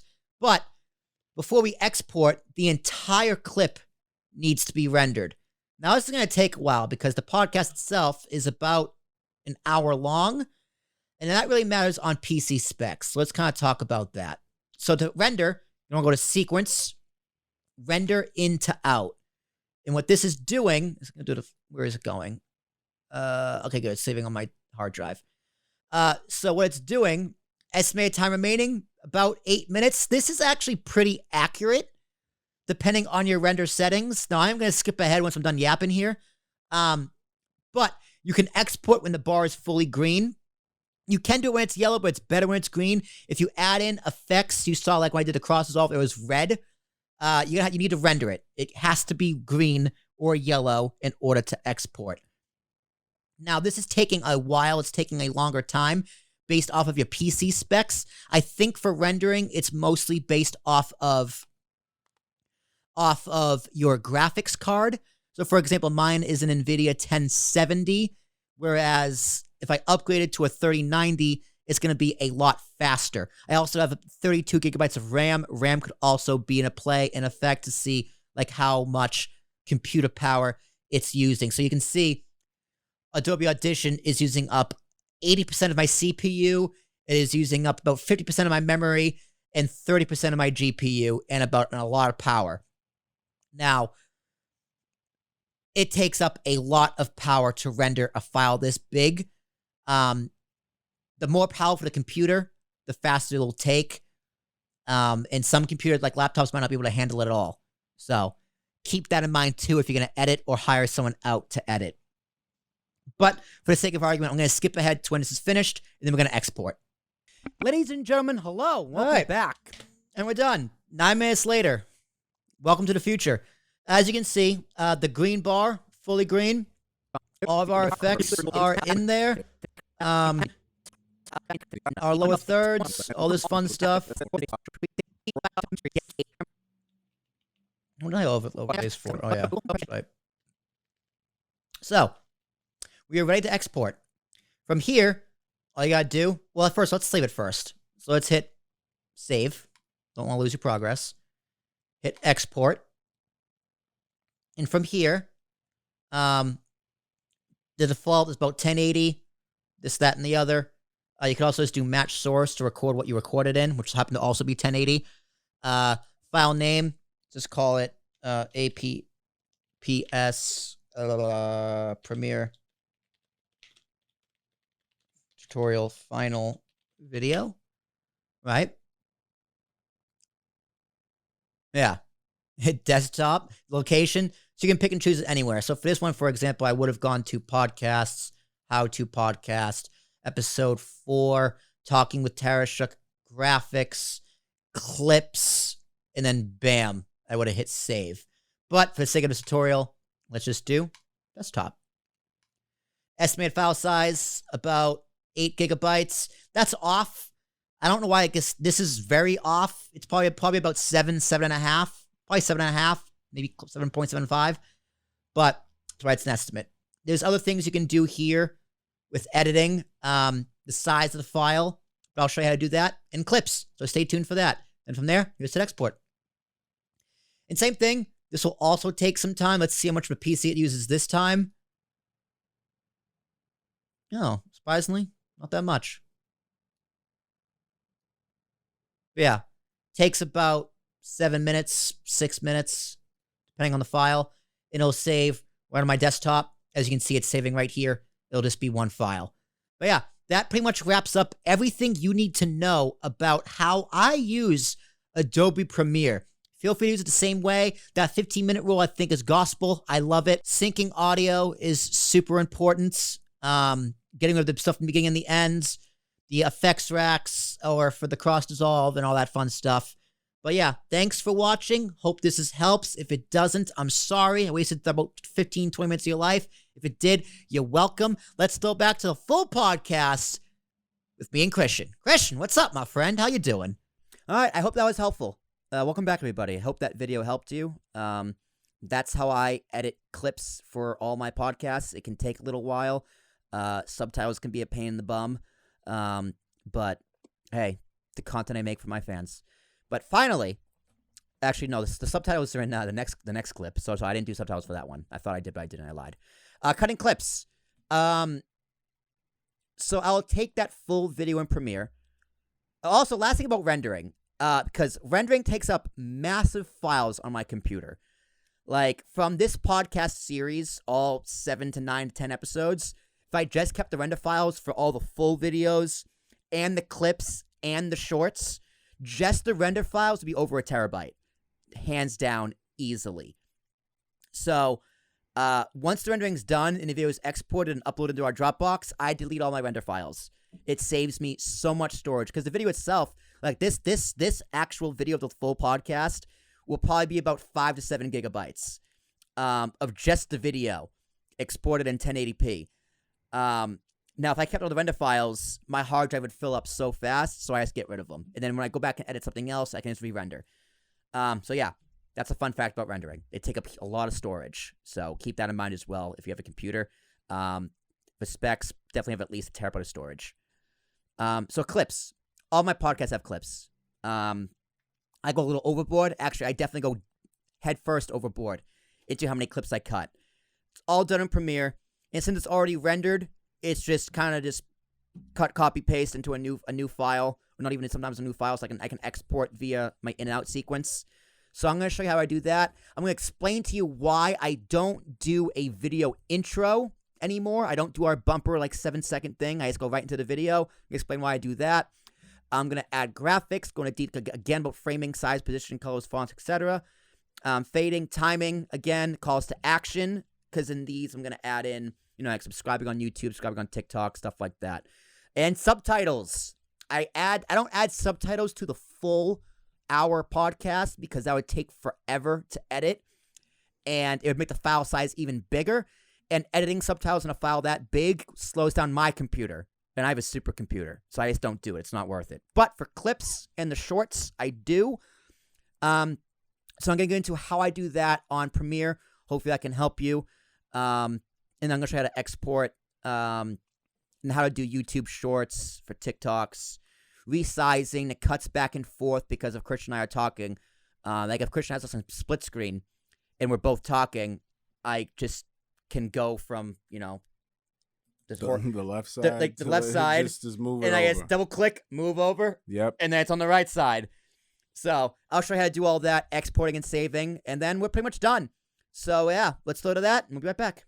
Hello, everyone, and welcome to the clip one last time for this podcast. I'm going to show you how I cut clips. I'm going to show you how the different ways to do it. I'm going to show you subtitles and how I do it in for TikTok, Instagram Reels, YouTube Shorts, and regular YouTube clips. Without further ado, this might be a little bit long, but hey, we're going to do it together. So let's get started. This is actually the podcast you've been listening to, the full podcast. As you can see, I'm not done editing yet. This is where that clip is going to go in that podcast. So here is my very first clip. Do I need editing? That's the title of the video. And how I chose that, just, I listened to it. And see how these markers are here? That's what these are. Mark in and mark out. So what I did was I listen, I mark in for this beginning of the clip. And then when I mark in, you can see I got to cut it. So I'm going to use the cutting razor tool, cut. So when I hit this button, go to shift in, editing. So it goes right to the beginning. And then when I go to the ends, the end of the clip is about, very tongue-tied, but you know what I mean. Right there, I would add the clip, the cut out. Now, the reason I do this, obviously, is so I can just edit this one section, and I can export from this one section. I can also render from this one section. So I'm going to go to sequence, render into out, and when this is done, it's just going to render this one part. You can see the green moving a little bit. And there we go. The render is complete. Again, you can see this section right here is just green. So that is what is rendered. You can take this section and rename it. So, for example, I named this clip 1 because that's what's clip 1. But let's say I want to call it the title of the actual clip. Do I need editing? Clip. And there you go. And now, From there, you could add in lower thirds. Like this lower third's already there, so I'm going to click this to make sure I export with it. And as if you add tracks, the source in, source out also gets included. That's stuff for like rendering and exporting. So I can add in my lower third for my name. I can add in lower third for social handles. You know, I can add in a lower third for Christian. I showed you how to do that in the last clip, but for the sake of time, I'm not going to do that. I'm going to go straight to the export.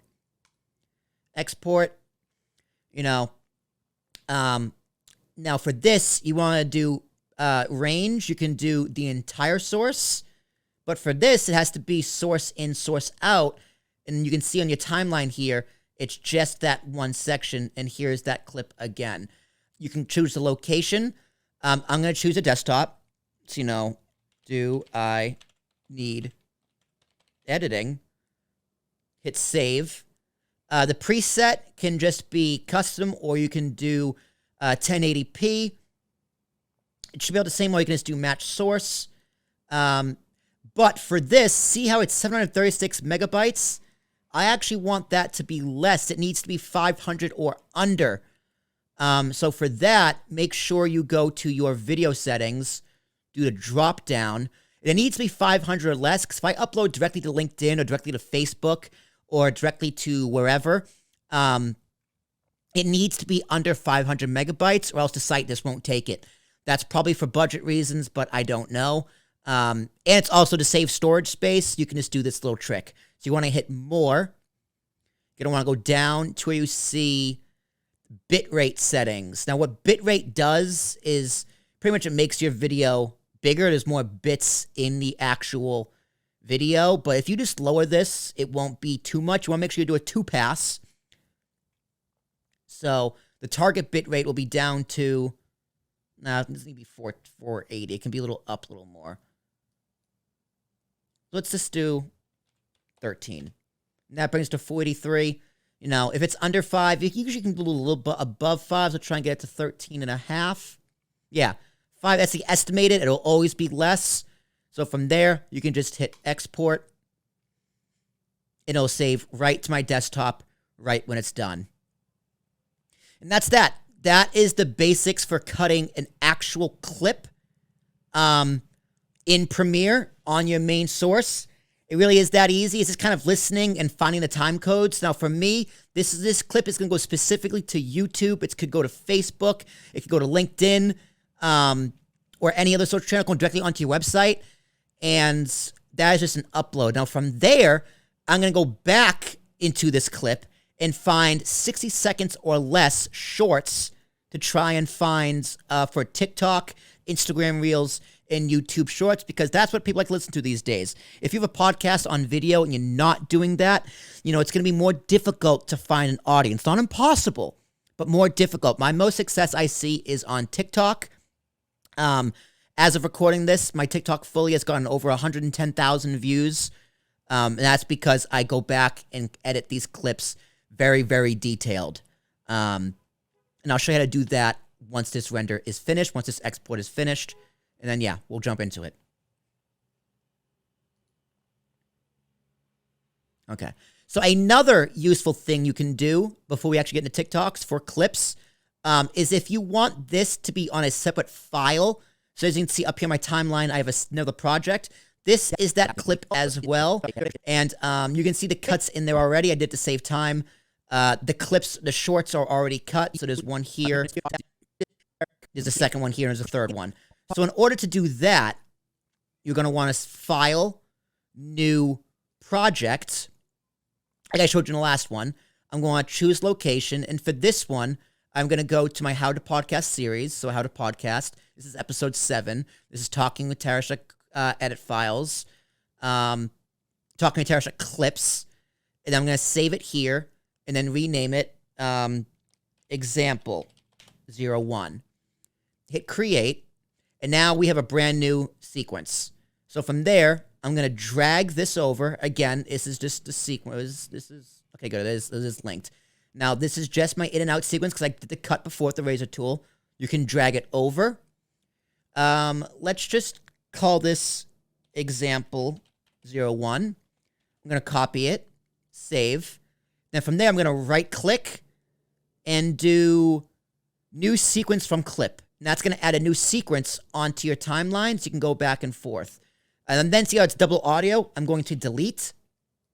I already copied it earlier, so I'm going to paste. I'm going to copy it again. So actually, let me go back into here. I'm going to drag a box, copy, and then paste. I probably also could just delete that other audio, but just to be sure there's no mix-ups, that's what I like to do. And then bam. You can just save this as, you can export and do the exact same thing. That's just preference. You know, sometimes I do it on the actual full podcast because it saves me time. But for something like this podcast in particular, I plan on switching out these graphics. So see how these colors are talking to Tarashuk graphics? When this gets released on the APS main feed, I'm going to swap out these colors. So it'll save me time later. I'm doing it on a separate file. So I can go into this file that's saved as and just edit this one. So time-saving measures of the like. But for cutting clips, I'm going to show you how to do that and do subtitles. So this is my actual clip. Now I'm going to cut some shorts.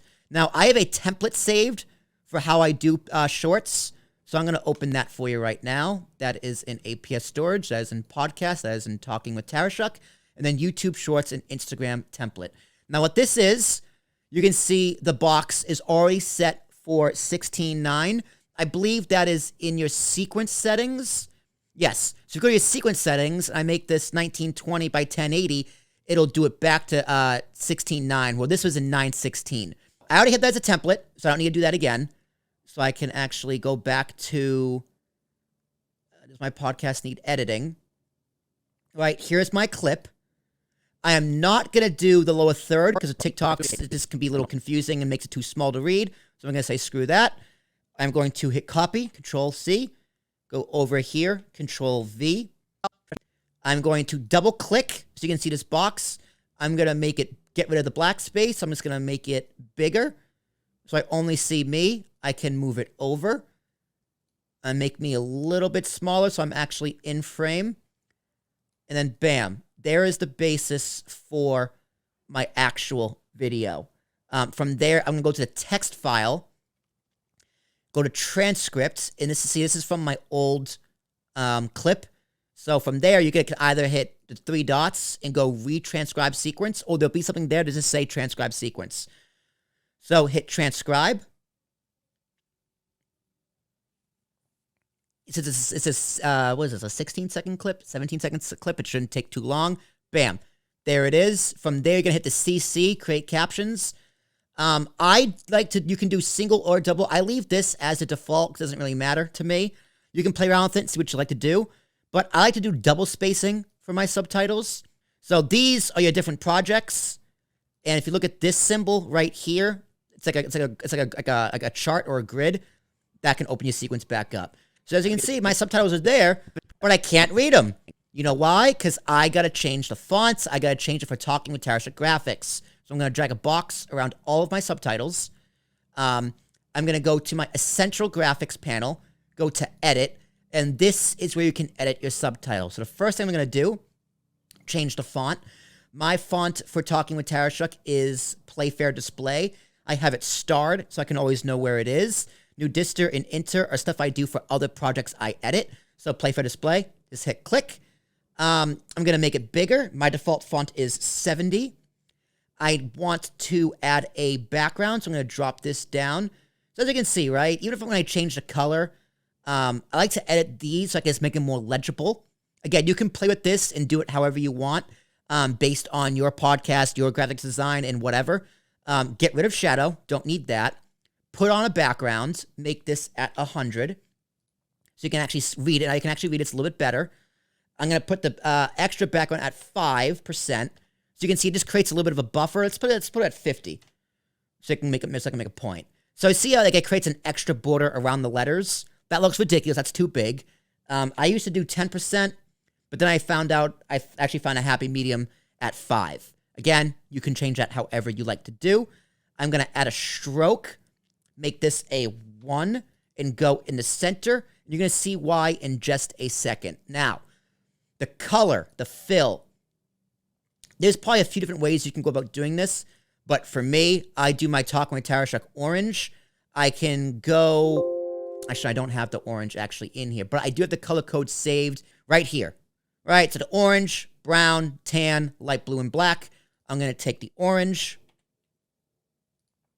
and I'm just going to paste that in there, and bam, now it's orange. So I'm going to drop this down so my text and my video actually see, so you can actually now read, and it's over here. So it's easier to edit.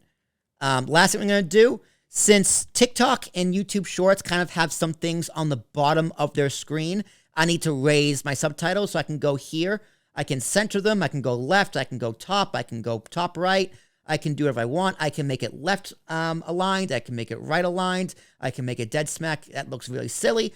I can do that. I can center my text. I can lower my text. There's a lot of different functions you can actually do. You could edit your, what is this? Is this tracking? Tracking. So it's like tracking makes more space in between your letters. So let's say I put this at 100. See, that doesn't look so good. I can put it at 10. I just keep it at 0. You know, doesn't bother me. If I want a little more space in between my lines, so the first line, second line, this I believe is leading, right? Come on, help me out here. Leading. So let's say I wanted this at 5, right? Creates a little more space between my lines, so it's a little easier to read. I'm going to keep that in there. But where I want these, send on the bottom, and then this is your X and Y tool. So if you want to do it a little more custom, I'm going to bring it up to about there. So it's kind of like in the middle of the screen. It's still readable, but it's not in the way of like my face or anything. So now I need to edit the actual subtitles. So Adobe will auto-generate your subtitles for you, and you got to go back in and edit them. The lucky is clip's only 17 seconds, so you're lucky. You as a podcaster, do you need editing? Now, so see, do I need editing now? Do you need editing? That's where the question mark should go. So grammar can always be a little rough. I need a capital N. Throw in a comma now. A big theme through this podcast has... I also mumble, so I got to fix that. A big theme for...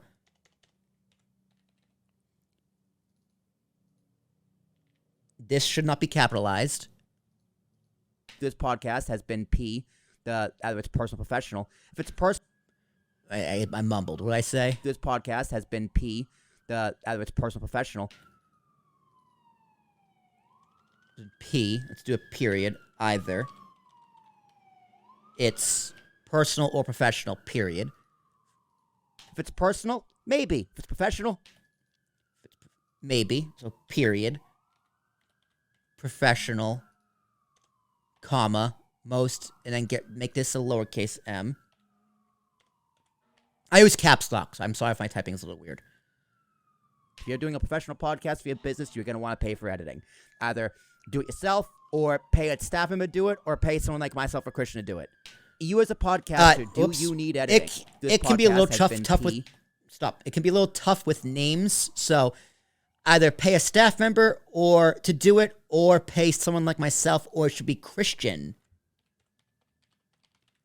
to do it. And that's it. From there, I'm going to go back to sequence, render. You as a podcaster... I love it when it's fast. And you can go back and watch it. So I like to edit through here, but I always go back and watch it through here and try and find mistakes, because it does happen.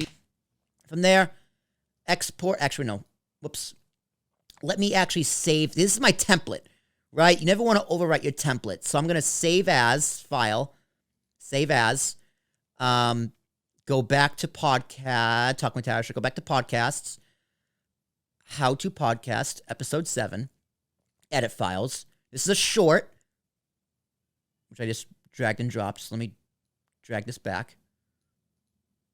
Short. This is my first one. So I'm going to call this, who should and should not have editing for their podcast. Save. So it's a new project. I'm now going to go over here and rename the sequence. When I do that, you can see it changes up here. So when I go back here and try and cut the second clip, I'm going to need that template open again. It's a podcast, Talking with Tarashuk. Boom. And here it is. So that's just so I can differentiate and keep it all organized. And then from there, I export. And here's title. So it will automatically go back to your last one. So I'm going to go to podcasts, how to podcast, episode 7, Talking with Tarashuk graphics, shorts, hit save. And then for this, since I have subtitles, right? So here's the video. I need to match the source. Luckily, it's only 45 megabytes. That's pretty cool. But in order to put captions on your video, you need to go to the drop down for captions. It's going to be none. If you're on your time, see a preview here. If you don't see your captions, they're not going to get exported. You're going to go to the captions. And you're going to burn captions into video. And then hit export. And then it's rinse, wash, repeat.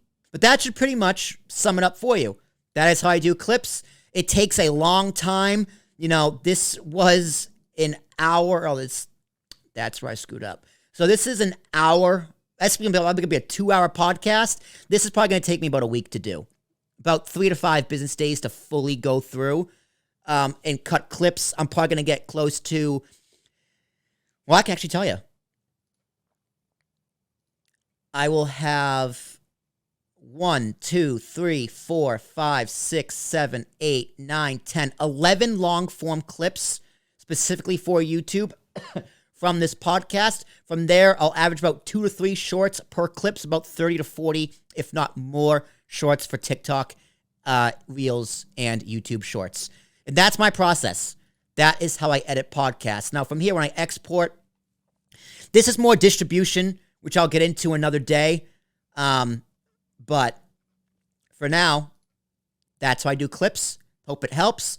Like, share, subscribe to Talking with Tarashuk feed, or wherever you are watching, if it's the Ambiguous feed. And yeah, that's it for me. We're almost done with this podcast. Let's go back to it. Christian, hope you're ready to finish this stuff up.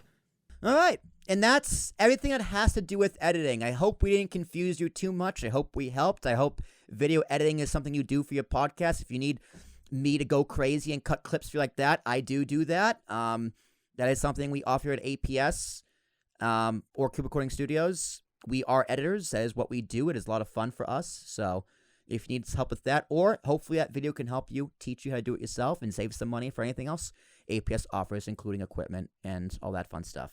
So next time, we are talking about publishing your episode.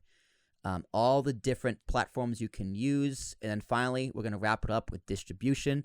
So we are almost done. 2 episodes left. And we will be done. Actually, the publishing episode might have to wait a little bit until our app is done and it's forward-facing. So that will probably come at a later date. Next up, we're talking about distribution.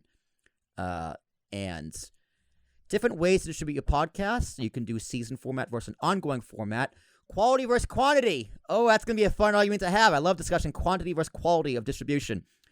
RSS distribution. All different platforms and different ways you can distribute. The idea of distributing podcasts to multiple RSS feeds, which is really what sets APS apart. What time you should release your podcast. That's going to be fun. And then social media distribution, including Facebook, Twitter, Instagram, LinkedIn, YouTube, TikTok. And then different strategies on how to release on those platforms, their algorithms, and all of that fun shenanigans. So, Christian, so we're on the home stretch here, man. Are you ready? I'm ready. Yeah, it's about goddamn time. I've been editing clips for our first 2 episodes this week, and Editing clips about telling people how to edit clips. yeah, no kidding. I'm going to have to do that in a few more weeks. So I'm can't wait for this series to be done so you and I can get back to some unnamed nonsense. I got a few more guests lined up for whenever we're ready to do that. I guess that's going to be a lot of fun. I cannot wait. Awesome. Yeah, I'm ready. All right, Christian, do your plugs, my friend. Tell where everyone can find you. Cube Recording Studios, as you can tell just through the video today, we offer mixing, editing services for podcasts, music, everything under the sun, all things audio, and we can also handle video as well, live streaming to all the platforms, Facebook included. Facebook included, baby. CubeRecordingStudios.com. Check us out. You can book online, and that's where you can find us. Cube Recording Studios is the Instagram and every other social media handle. All right, and ladies and gentlemen, my name is Will Tarashuk. That's T as in Thomas, Arashuk. If you're listening on Talking to Tarashuk feed, thank you. More interviews will be coming and fun stuff coming in the new year.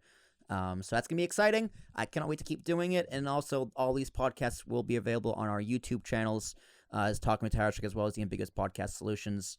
As soon as all those are ready to go with our rollout and marketing push and all that fun stuff. So stay tuned for more content from your boy, Will Tarashuk. But until then, y'all take care.